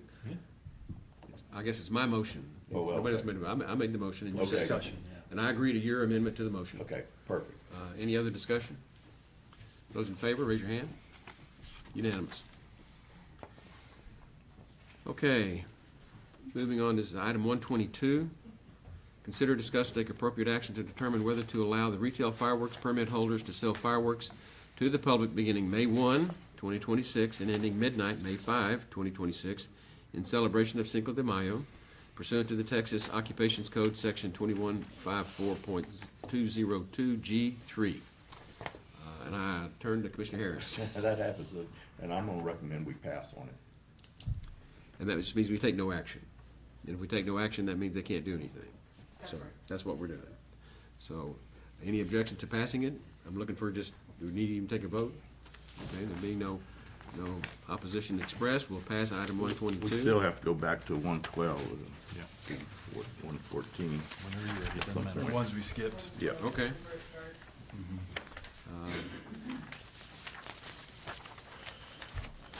Let's go back to 112. Consider discuss an update on matters related to the Hill Country Energy Subregional Planning Commission. Okay, we did have a regular meeting of our board last Thursday, and we welcomed Kendall County's landowner representative, Pam Miller, to our board, and we heard comments from the outgoing landowner representative, Linda Bullard. Our next meeting will be Tuesday, May 19th at 3 p.m. Location to be determined. It's either going to be in Kerr County or Gillespie County, so they weren't at the meeting, so we're not sure. And Can we- I ask a question about that? Certainly, that's What- the whole purpose Well, of this. well, and we had this problem come up with the PDO also, Okay. because it's multi-county. Yeah. And our fiscal agent in that is Medina County. And they insist that it always be posted there in Medina County, so we have all the meetings in Medina County. How do you handle and I'm just asking how y'all handle this multi-county rotate, posting? don't they? Yes, exactly. Our practice has been to rotate. It's just. Rotate for meeting? For location of meetings. And my real That's all. question is, okay, so we rotate for meetings, which I think is a good practice. Yeah. I approve that. I think that's the way it ought to be. I think it's the way Okay. we ought to do it in the PDO, frankly. But then when you do that, do you post the meeting in Yes. each of the 3 counties? Well, I can only tell you that I post them all here, and I know I know. that Kendall County posts them all. I'm not sure what Gillespie County does, to be Well, now, honest. this is where I started looking to the table over here. And whether they need to or not, I've been doing it. And I don't give That's legal their advice deal. to that organization. That's right. There you go. That's their deal. Well, you do to the PDO. And that's what, and I'm fine with what you're doing. I'm just talking about, we'll talk about it later, but you Okay. can see where I'm coming from. Is I think it's good to rotate these meetings around. And we do. I And we think have- it's we better have- safe than sorry to do we what have to Commissioner post 'em. Paces does. And we certainly have to post them in the county where the hearing's taking place. And I submit that we ought to post them in all 3 counties so that people in the other county at least know they can drive over there to the meeting if they want to. Didn't Gillespie, we just approved them joining, right? Right. Well, back in November, yes. And then they're not showing up? Well, they didn't show up at the last meeting. And part of the problem is Judge Daniel Jones resigned for From his the own commission. reasons from the commission, and they haven't appointed a replacement yet. And then Commissioner Keith Kramer didn't show up. So that's the only problem. I've got to reach out to him. There was an issue with, I didn't mean to get us off track, I apologize. Anyway, it's okay. But it just seems like to me that, I think multi-county, yeah, cooperation is something that we ought to strive to obtain. And in order to assure that we get adequate participation, I think that we ought to make sure that each of the participating counties knows that there's going to be a meeting and where it's going to be. yes. And I didn't mean to interrupt, so I That's all right. apologize. I mean, that's why I put this on the agenda, so we can have discussion. From a perspective of attendance, I will say there's been a lot more people from Gillespie show up to these meetings than I expected. They are really fired up about the 2 different best facilities going into that county. I think what also works effective is not just posting it publicly, but also when you mention during the meetings where we're gonna have the next one at, and we share that publicly, people actually do go back and look at that video. And then also on the website that you maintain, when we post that public schedule. Yeah. I think that's being just as effective as the required public notice, but just want to point that out. There are a lot of folks that show up from Gillespie. Yeah. They're fired up. They have big interest in it. And I'll Well, that jump- one over there broke ground. I mean, they, Yes, sir. sure, they were up north. Yeah.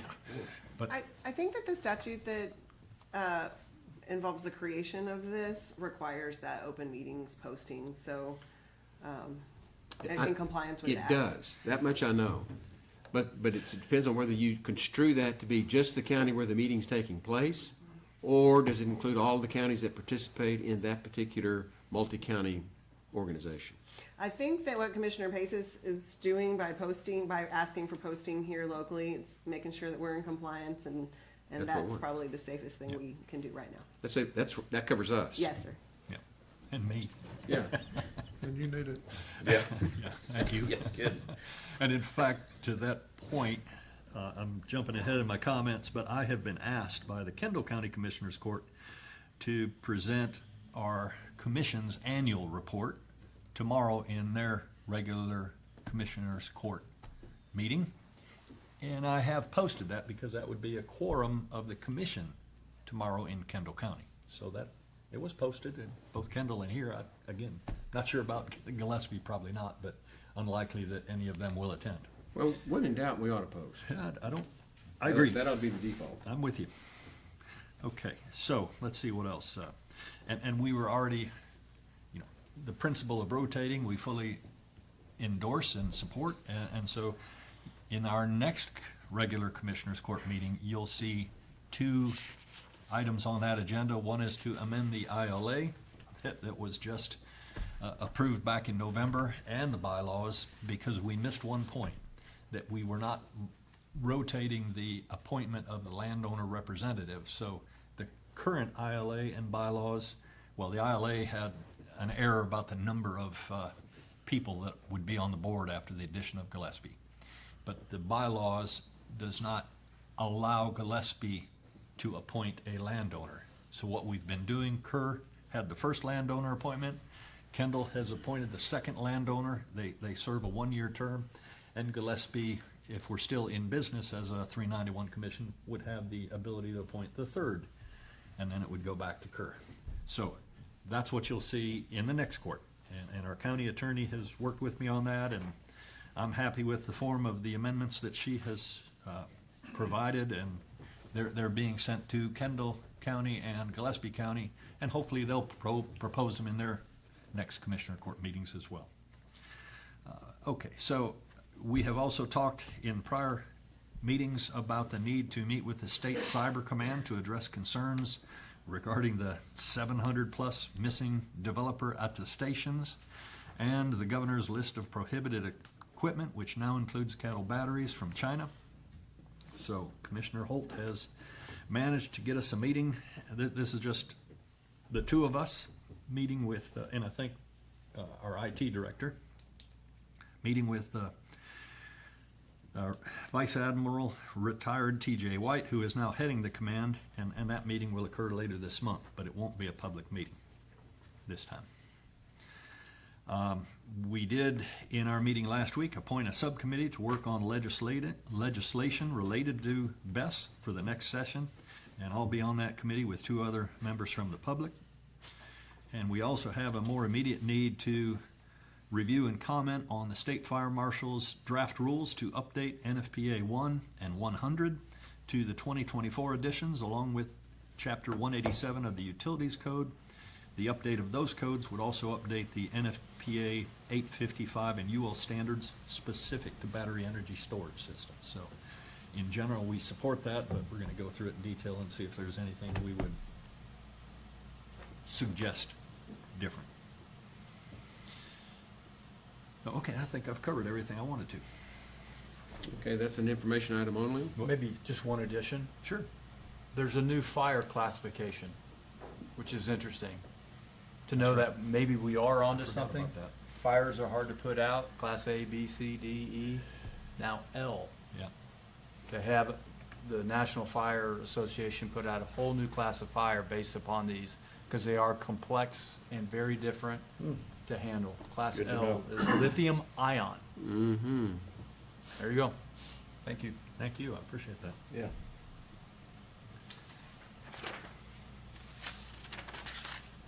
Okay. Consequently, the L. Yes, sir. I got it. Class L. Okay, moving on to item 1.13, consider, discuss, and take appropriate action regarding a request for qualifications for a part-time fire marshal, as was approved by the court order number 41793. I sent that out to you guys a couple weeks ago, and I haven't heard back from anybody except Commissioner Paces. Let's see. So I don't know, I don't have anything updated No, beyond my and that's notes fine. on it. I was just going to make the point, you know, I originally drafted this, doing a lot of cut and pasting from various documents out there on the internet, and also from some of our other fire marshals, such as Brady Constantine over at Kendall County. Anyway, but County Attorney Stebbins did make a few comments, and I'm open to amending this however you want to. One of the questions I think was, We don't have anything to amend yet. Well, we do. You do. There was a Yeah. document Yeah, we do. that I Original shared with order? you guys, and no, so, not the order, it's just, this is the details, what we would actually post. for the for the request for qualifications. Yeah. And so parts of it, I asked questions about that Commissioner Paces, I think is just about to get to, about how y'all want to manage that. And Yeah. so that's a discussion for y'all. And Right. this will be easy to modify, so if y'all make decisions today on what you want to do, you can Yeah. adopt it with My- those changes. My hope is that we'll agree on something that we can actually post and start the ball rolling.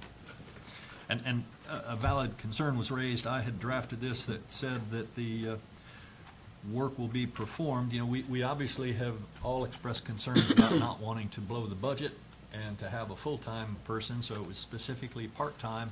So somebody has to direct the individual that we select when they're gonna work for Kerr County.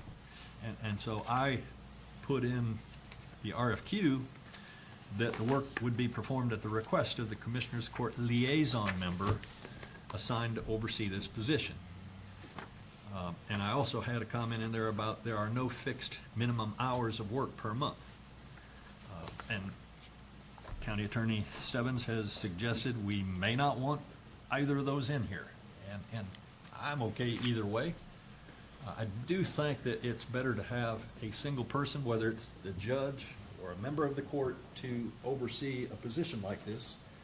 Otherwise, Of course. you know, it's never clear, and we're all waiting on somebody Okay, else to this do is gonna something. get paid for through professional services, and you're Yes. wanting a commissioner to authorize when we authorize someone to come in and work to be paid for out of professional services.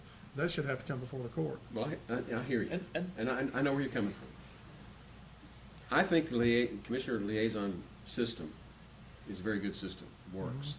And so whoever this assistant fire marshal would be needs to report to a liaison, and the liaison reports back to the court. I agree with that. I think that'd be just like any of our other business. Now, in terms of, Scopes would be okay Authorizing, here. authorizing that work's different. well, the authorization of the work should theoretically come from the court, right? Yeah. And so there's gotta be some sort of If court it's being paid review. for through professional services, doesn't that have to be authorized through the court? Yes, sir, there will be, I think you'll have the ability to discuss this again, because once someone does present their qualifications, we'll have to enter into an agreement with them to perform those services. So it can be addressed in that agreement. Right now, the language says this position will be part-time and paid on an hourly basis for work performed at the request of the Commissioners Court liaison member assigned to oversee the position. And so if you want it to read that way, it can. If you want to tweak it a little bit, I'm happy to go in and make those changes. Well, what would we do with everybody else? It would be approved by the court, and then the liaison is the person responsible for carrying that out. Yeah, I agree with the liaison being the person in charge of that. Yeah, that's who it's gonna be delegated to. Yeah. Yeah. I'm just concerned with the liaison being able to authorize. That's different. Well, we're gonna be tiptoeing all over the place on these hours. I know where we're headed with this thing. Yep. I've seen them before, and you understand it Sure. better than any of us, Rich. And so I think it's better to leave it as court approval, do it through the liaison system. And I think that keeps us straight on the paperwork, where we pay it from. Court pays it. And so on a future agenda, once this person is picked, you'll be able to assign the liaison position for the fire marshal. And that gives that same opportunity as the other directors have to have a liaison as someone they can go to first. I try to keep it business as usual as much as possible. I know we're doing something a little different here, but the more it looks like a duck, quacks like a duck, the less review we're gonna get from the IRS on it. Yep. So the next thing that Commissioner Paces addressed was the language here that says there are no fixed minimum hours of work per month. And my comment on that was, this might limit the number of applicants or quality of applicants that we get, because they won't know how much work they're going to be getting when they submit their application or qualification. Don't we normally do that on part-time employees to the number of hours not to be exceeded? I don't think this one's going to be a part-time employee, they're going to be a contract employee, A contract? right? Yes, yes. I don't think we need to, we don't need to restrict contracts, Non-employee. do we? No, no, we don't. However, my concern was just one for y'all to chew on a little bit is that it may limit the number of or quality of applicants you get. We may put it out there and you're saying, we don't know how much we're really gonna need you. And so they may not, That's the facts of it. I know it is. I'm okay either way. I think we have to be honest at some point in time. And I'm aware of a Well, I think couple we have to be candidates honest that all would be, Come on. at some point in time, I should have said. Oh, no, But I- We're I teasing, we're agree. teasing, we're teasing, Rich, come on. Anyway.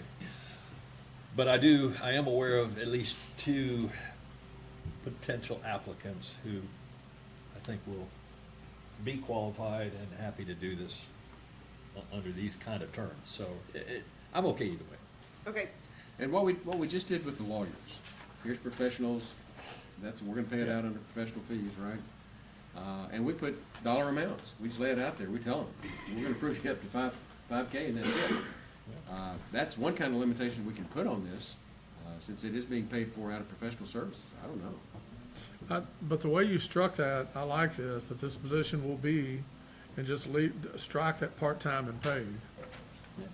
Because then it's just on an hourly basis to work performed at the request of the Commissioners Court Liaison Member.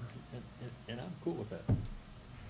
and I will put, a period after Commissioners Court, which I just talked about was removing that liaison member and Or you- making it so. Or you could say through the liaison. It's decided by the court and overseen through the liaison. However you want to do it. Through the liaison at the request of Commissioners Court. I think we understand the concept that we're trying to settle on. Yeah. It's, anybody who's working, it's always better if they have a single point of contact. I agree, though, the Well, court okay. needs to approve the work. Yeah. It's just, If they have questions, they got somebody to call each time. right. Yeah, That's no, the they concept. absolutely need a liaison. no Yeah, doubt. I don't care who it is, so that's up to the court. And Okay. I'm happy with those changes. And I'm it not- may be that, depending on where the proposed facility is, it may be that it's a different commissioner. If it's, It you could know, be. in 4 or 2, it may be that it's a different commissioner with each project. I hadn't thought about that, but you're probably right. Y'all can do it however you want. Yeah, I mean, fact is, we don't know, right now, we Right. know of one that happens to be in precinct 4, if we're looking at that specific issue. Yeah. But it could be anywhere else, anytime. So, anyway, but fair point. Okay, There needs to be a point person, period. Yeah, yeah. I don't care what you call them. You okay. can designate that at a later time. I don't think that this Right. will interfere with how y'all are able to do that in the future. So what are we trying to do today? So, well, I want I'm looking at language her. that we're happy We've been that we kicking can it all post over an the place. RFQ. And I'm willing to go with anything you guys want, I just want to get it posted. So one of my other questions was, in the RFQ, some of the duties of the county fire marshal include in section E, coordinate with local volunteer fire departments regarding pre-incident planning and emergency preparedness. And so my comment in there that I added was, do you also want the fire marshal to coordinate with the sheriff's office, the emergency management coordinator, the city of Kerrville, or do you want them to also coordinate with others involved in response? Well, the thing about coordination is, at least everybody knows, but it gets done multiple times. The communication goes multiple times. If we know that they have specific people to coordinate with, then we know how many times it's gonna be. And certainly the sheriff's office and the emergency management coordinator I'm ought to just be at not- the top of the list. I'm gonna Yes, read this but I'm sentence just again. not sure how the fire marshal fits into that. I don't know either, but this is the language that Yeah, it's that probably doesn't- in others. Well, if there's a fire, it's an emergency, Yeah, right? but this is for Pre-incident. incident. So coordinate with local volunteer fire departments regarding pre-incident planning and emergency preparedness. So that's this And sentence. we've already got a Yeah. coordinator, we've got sheriff's department, Yeah. we don't, I don't see how that fits. Put it this way, wherever we actually have one of these battery energy storage things coming in, there would be a need to coordinate heavily with that specific volunteer fire department and others who would probably be called on to provide support to make sure that they're as ready as can be for a fire. Which was my question, the others. Do we want to include others? I don't know. I don't know Your what that question job about the looks city, I would probably not, just because they have their own fire marshal, and, you know, so far in the unincorporated area of the county, they would be less likely to be called on to respond. But they might, and we still could. I'm just saying, you I know, think in we need to terms of- rework that language in E and strike it until we do. Okay. Because that can be in Because the, that's in the pretty broad. description, in the agreement we have with them. Yeah. All right. That Well, it doesn't have to duty be and there. assignment. Okay. We can strike the whole comment. Yeah, Okay. well, I mean, it's just pretty broad language in that right now, because right now it's just talking about pre-incident planning, like they're part of the emergency services. And that's not what the fire marshal's job is. We're Okay. spending a lot of time Yep. agreeing and then splitting hairs. Yep.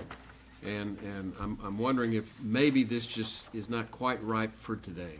Is this something that needs to be? Well, I'm You- happy to you put take pre-incident- any changes, just so we Well, don't have to come back and waste Do we more take time. the pre-incident out? Yeah, just take it out. I'd remove I'm E. happy with that. Well, we're trying to, if we're gonna do something today, Yeah, I'm take trying it to make sure, out. is that gonna satisfy Yeah. your concerns? Yeah. What other concerns do we need to take at this point? Yeah, I think if you strike E, and if you change that language that we talked about, removing part-time and paid, up at the beginning, of the RFQ. So this is the sentence I have there. Well, there are 3 sentences I have there at the very beginning of the RFQ that I think track the changes that we've just discussed. The position will be paid on an hourly basis for work performed at the request of the Commissioners Court through the liaison member assigned to oversee this position. There are no fixed minimum hours of work per month. If Great. that, I if like y'all are that. happy with that, I'll Okay, that gets the make first those concern. changes. I'll make a motion that we approve the RFQ with the language that you have provided. Okay, and then I'll strike that E that we just talked yes. about, and I think the With rest that of stricken it as well. is, Good. there are no changes recommended. Is that correct? And so that we all understand, and the public understands, this is our first stab at this. We may have to come back and tweak it, depending on what we find out when we get in the field. Well, I think, as county attorney has advised, let's go ahead and get it out, see who shows up. We'll ultimately need a contract with the individual. Right. And that's the place to really fine tune what we want to have in I'm that good with it contract. the way we've got it. Thank you, sir. Okay. Did you get a second? I don't know if I got a Second. second. I'll give you a second, or yeah. All right, Holt, We second. got a motion and a second. We've had plenty of discussion. Anything else? Nope. Those in favor, raise your hand. Against? All in favor? 5-0. I'll get the changes submitted and get it to Jody so that she can get it posted. Thank you. Welcome. Item 1.14, consider discuss and take appropriate action to finalize the fee schedule to be used by the part-time fire marshal that was approved in court order number 41793. Yep.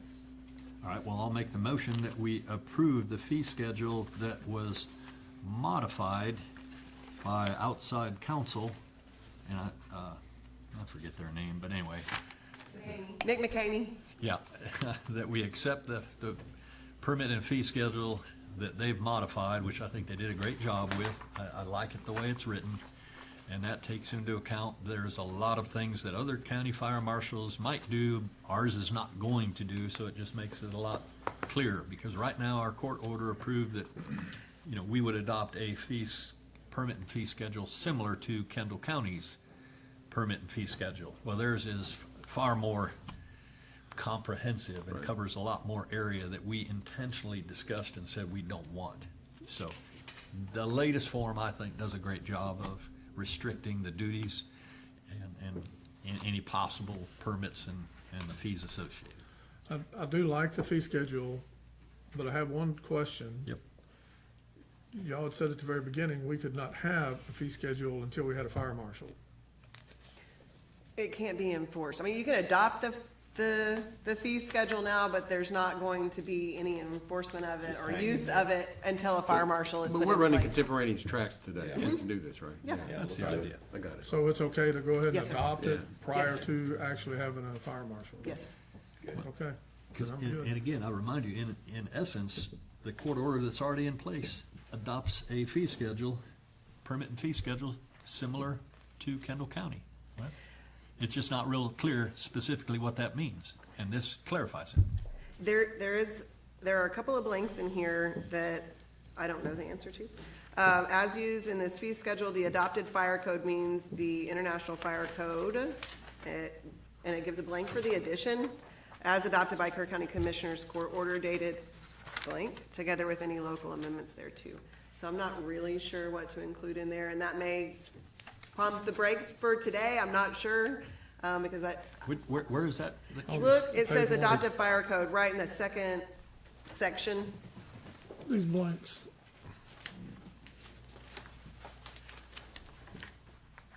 Oh. I don't know Well, what that- That's addition. because Kendall County can adopt a fire code, we can't, I missed that. You know, the applicable fire code for us is whatever the state fire marshal has adopted. Maybe we just need to state that. Okay, All right, what's your motion? I'll amend my motion to modify that the adopted fire code will be that whatever the current fire code is adopted by the Texas Department of Insurance and the State Fire Marshal's Office. Yes, Fire Marshal's under Department of Insurance. can you repeat that, please? I'm sorry, I'm gonna type it in here so I can get it right.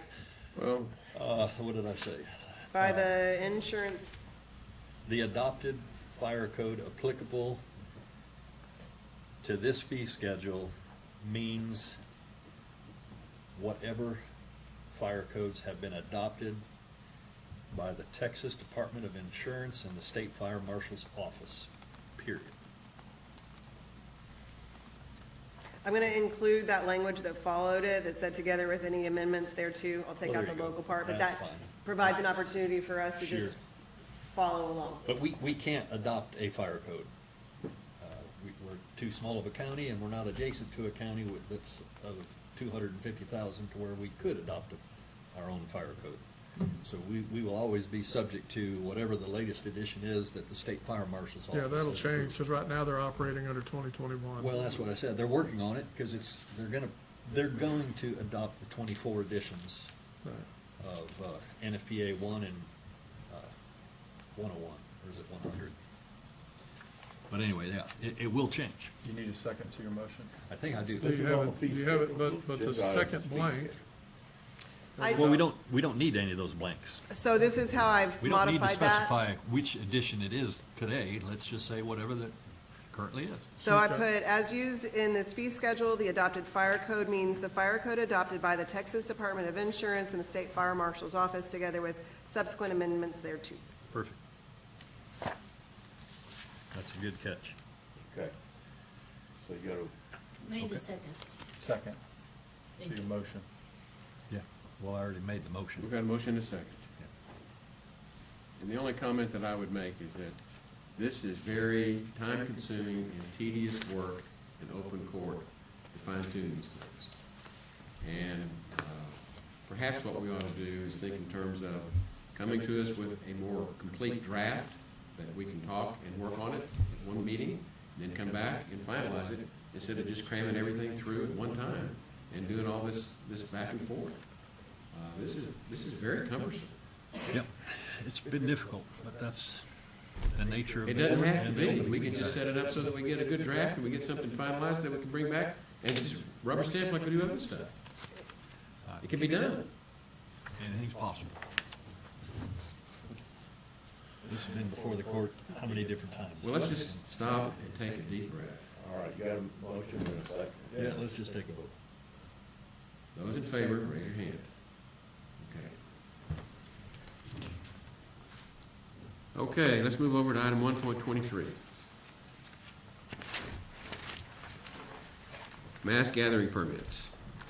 Consider, discuss, and take appropriate action to appoint a member of Commissioners Court or designated person to perform investigation under section 751.005 of the Texas Health and Safety Code for the purpose of determining if the minimum standards for ensuring public safety and order as prescribed by law will be maintained under the application for permit for the Kerrville Folk Festival being held May 21 to June 8. Hearing on mass gathering permit has been set for April 21 at 8:30 a.m. in the Kerr County Commissioners Courtroom.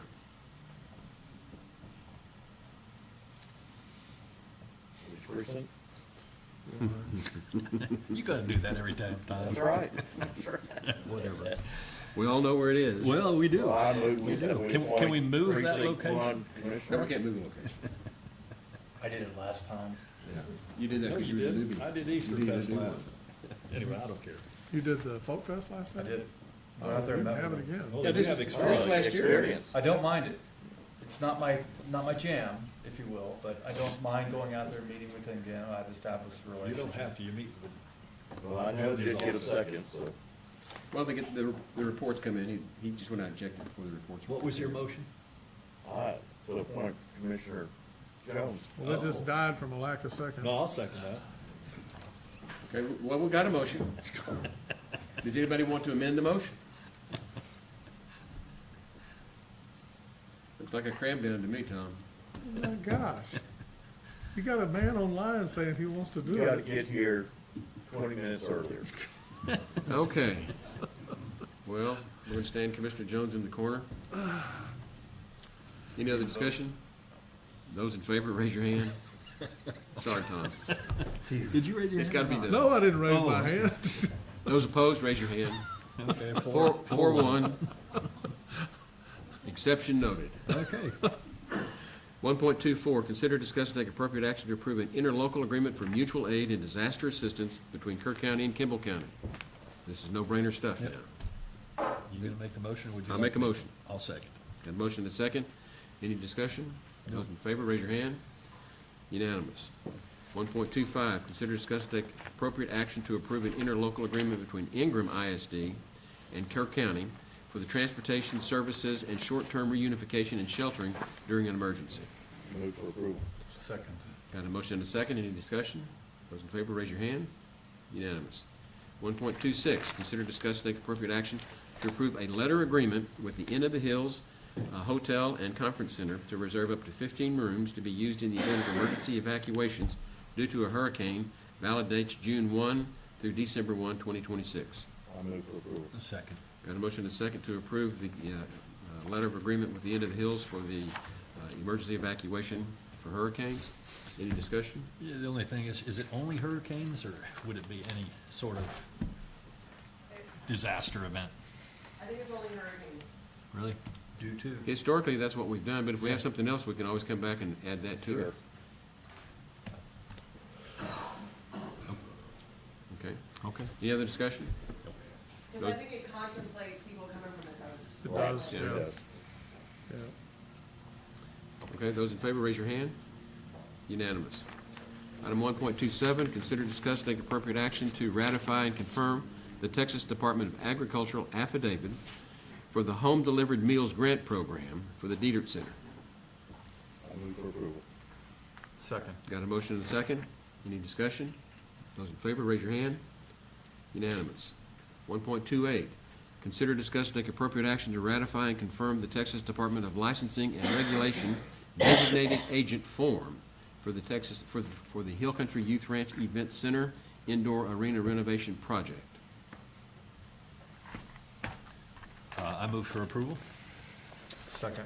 Okay, we got a motion to second to ratify and confirm the designated agent, appointment of the designated agent for the Hill Country Youth Event Center Indoor Arena Renovation Project as presented. And I'll just make some comments that, because I've actually had a reporter reach out to me because they picked up from the San Antonio Express or some other news agency. Oh, to concrete that floor? Well, that we had an approved project.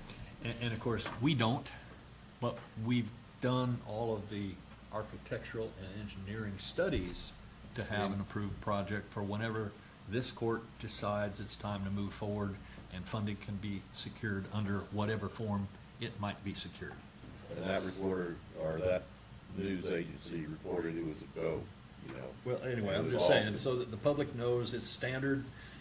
When you do one of these, I think it's for any architecture, or architect, I should say, has to report this, and then we have to file with They have the to file to get Department of ADA Licensing. compliance is what it is. And give them an update. Of course, we'll just keep kicking it down the road until we're finally ready to do something.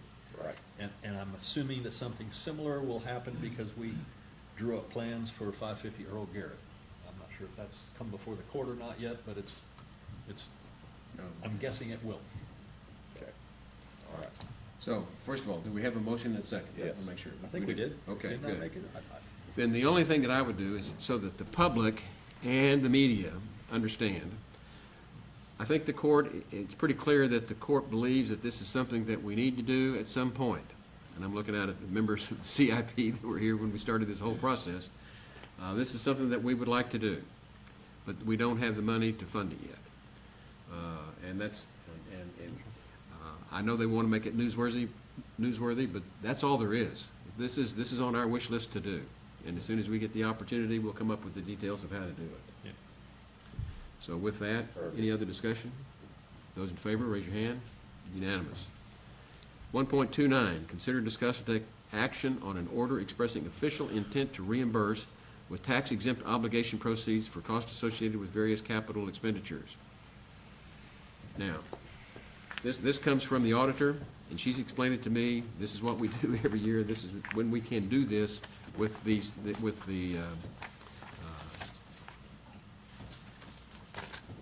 tax-exempt obligation proceeds that we actually receive. And so this is just a budget item that we do once a year. Yes, we had budgeted last year during this time to Turn the go microphone out on. for debt, for equipment. We've got the AC replacement plan, a dishwasher for the jail, road and bridge equipment of about $2 million, and then a vehicle for the juvenile probation, and then the cost of the issuance. So this is kind of the first step in that. Motion to approve. I'll second that. Got a motion and a second to approve, approving the payments with the tax-exempt obligation proceeds as presented. Any discussion? Those in favor, raise your hand. In favor, 5-0. Now, if you just look back over these last items, when our court coordinator was out of town, I got assigned a whole lot of things to put on the agenda to get things that needed to get cleared up, and we have gotten it cleared up finally, so that we're ready to go into budget season. So I apologize for all those items on the agenda. The next item is 1.30, consider, discuss, take appropriate action to appoint John Hewitt as the Kerr County Road Engineer and to hire as a temporary part-time employee for 16 hours per week. Commissioner Jones. Yeah, we're required to have a professional engineer. Right now, with the circumstances the way they are, the best way for us to accommodate that would be to bring in John Hewitt, who graciously has been retired and coming out to work a couple of days a week so that we meet up to our obligations and have that engineer on staff. We currently only have a few projects that require an engineer. Cade Loop, the sewer project, and the McCray subdivision. I think are about the only three pending right now. And so he has agreed to come on as a part-time, well, I guess part-time contract. It is part-time, that's right. Yeah. He'll be a part-time employee. Yeah, Right. And then he will also help us as we go forward with an RFP in the future. For a full-time county engineer, and he said he has also offered to help with that interview process, Right. which will be very helpful to the court Yeah. during So, that time. Is that a motion? So I'll make a motion to And I'll approve. second that. Got a second? Discussion? What, just a question, you mentioned RFP. Is this gonna be an employee that we hire eventually? We're not sure. We're gonna evaluate that over the next time. Okay. This leaves us the flexibility to do what we might need to do for the future More without to come. locking us in. This is a stopgap measure. No, I get that. I We're just, trying to get from where we are to where we need to be. The Commissioners Court's required to have a county engineer, and that requirement doesn't mean it has to be a full-time employee. It could be a contractor, it could be a part-time employee. Y'all will get to evaluate that and make that decision Right. as you're able, but Mr. Hewitt will be here to help along the way. And something else that I wanted to point out, that he submitted his resume, which included the his experience with road construction and maintenance, and that he meets the qualifications of the Texas Department of Transportation for its district engineers. So y'all have had an opportunity to have a look at that as well. I just wanted to make sure that was out there on the record. And it may be that we just have a contract in the future going forward. Yeah. I mean, the state's taken away all of our subdivision, the 10-acre rules. That Senate Bill 3697 just kind of killed us on that. We've got very limited amount of work that we are required to have that far. But because we're over 50,000 population, we're required to have one. Right. And as the HR rep, I have discussions with Road and Bridge. They're really in favor of this, just to point that out publicly. This is the right way to move forward into a very difficult and sensitive replacement of a person that we miss. Absolutely. So Okay. this guy has tremendous respect, and I don't necessarily know him personally, but y'all do, and all I hear is really good things, and happy to see this up on the agenda today. Yes. It's the right thing. Well, and let me just add, I can't thank John enough for offering to do this for us. We're in a bind. He's retiring, and rather than lay on the beach somewhere and enjoy the sun in his retirement, he's stepping in to continue to serve the people of Kerr County, and we owe him a debt of gratitude. Yeah. Truly a debt of Absolutely. So- Absolutely. With that, let's take a vote. Those in favor, raise your hand. Unanimous. At this time, before we go to the consent agenda, we do have one item that I think I would like to have Commissioner Jones here for, which is an executive session. So if we could, we're gonna take a break. It's a HR matter. We're gonna discuss that today. Is that correct? Yes, sir. And I'd like to give you a chance to have input before you get away. And so the public knows, we have an 11:30 meeting with the Kerr Economic Development Corporation. Mr. Jones, Commissioner Jones and I both serve on that board. I'm trying to get him there so at least one of us hears what's going on and can bring back the news. But we will go ahead and continue with the meeting. So let's take a 2-minute break, come back and finish up the executive session. I'll be mindful of your time. Okay. Commissioner Holt, did you oppose?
Let's go back onto the agenda. We stopped with the consent agenda, or the approval agenda.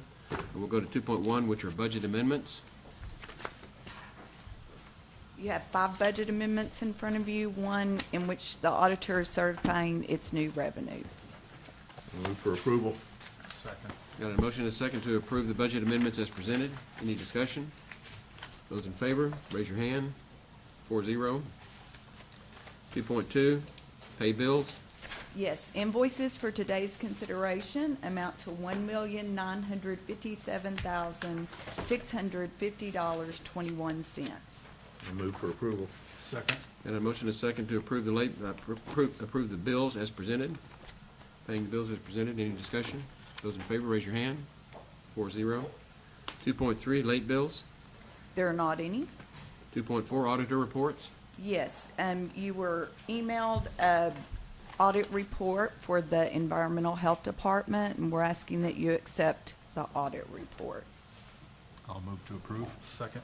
Got a motion and a second to approve the audit report as presented. Any discussion? Those in favor, raise your hand. 4-0. Auditor, we've done auditor reports. We're done.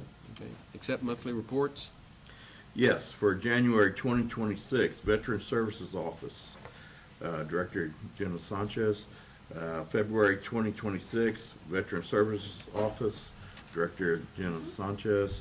March 2026, Justice of the Peace, Judge Bitsy French, Precinct 1, Judge J.R. Horn, Precinct 2, Judge Kathy Mitchell, Precinct 3, Judge Bill Ragsdale, Precinct 4, Constables, Constable Tommy Rodriguez, Precinct 1, Constable Brad Ryder, Precinct 4, Payroll Report, County Treasurer Tracy Sullivan, District Clerk's Office, District Clerk Don Lance, County Auditor Tanya Shelter, March 2026, this is addition, okay.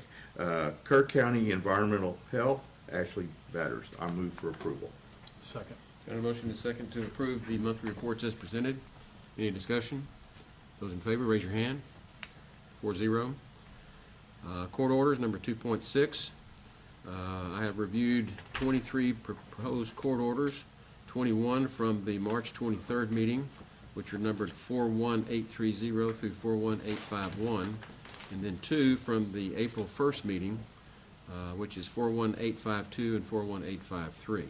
They all appear to be in order, and I move that they be accepted. Second. Got a motion And second. and a second. All those in favor, raise your hand.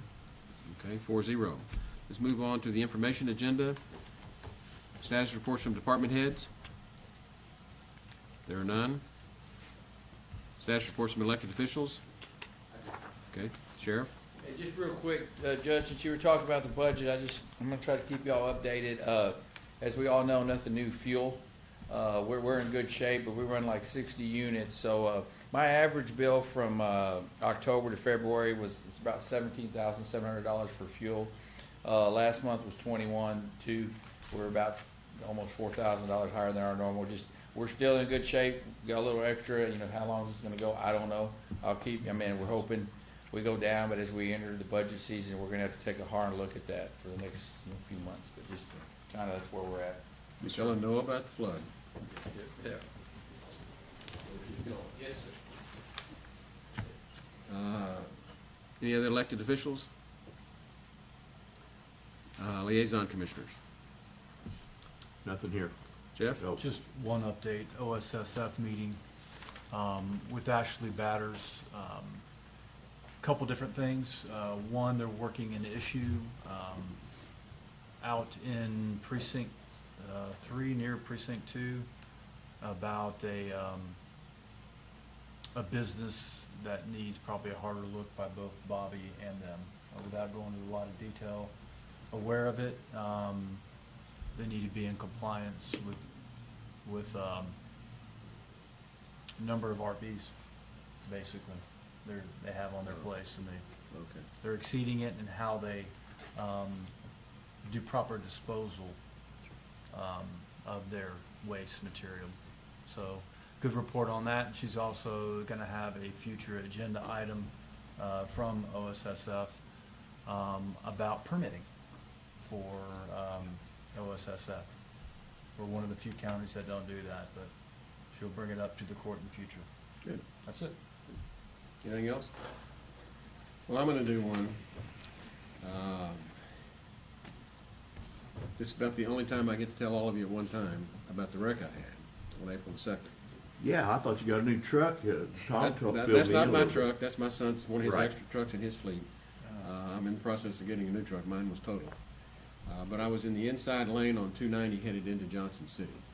And just where you can barely see that welcome sign, coming out of that curve was one of those, they call them articulated dump truck beds that they use out in West Texas that take 3 lanes.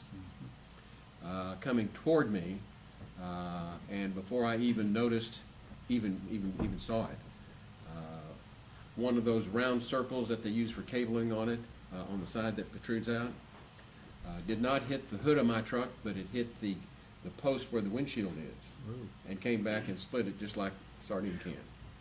Came within inches of my ear. And it is, but for the grace of God that I'm alive. I don't know what I need to do to make up for him saving my life that day, but for all practical purposes, everybody else involved in that wreck thought I was going to be a dead man. And I got some glass cuts, the windshield landed on me, all that kind of stuff. And that, that rubber barrier they use on those roofs, when I opened my front door, it fell on the running board. That's where it slit everything, just right down that rubber line. So when people ask you, that's what it was. I'm fine. The truck's totaled. I'm insured with USAA. They're good. They've already taken care of it. The company that's liable for all this, we haven't heard boo from. And I can tell you that their lead car brought us a video of what happened, and it clearly shows that trailer is way over in my lane. Yeah. And the lead car didn't catch me to move me out of my lane, which is his job.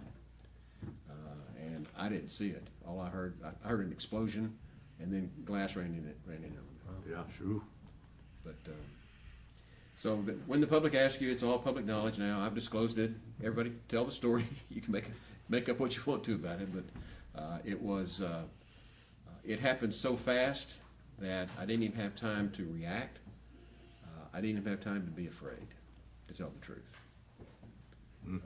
It just happened. Now, Never know. this is not a pain and suffering case, not looking like a lawsuit for anything like that, because I'm okay with the glass cuts and the bruises. But it is a case of gross negligence. And if you go back and look at that site, you'll see that there's a place where they've got that guard railing up, and it pinches in about 3 feet. And for those of us that drive it enough, you know what I'm talking about. And in doing that, that moved the edge of that trailer way into my lane, so that I didn't even have I didn't have a snowball's chance of missing it. But I offer that so that when you're asked, you know what happened. And I am. And to have eyesight. Did you happen to have glasses on? Oh, heck. He's just Yes. hoping to have his head. I saw it. Well, but yeah, I mean, we're talking about inches from my ear. Yeah. So, Glad you're all right. yeah, Yeah. me too. Thank you. There being nothing else before the court, we stand adjourned. Now you can tell people what happened to me.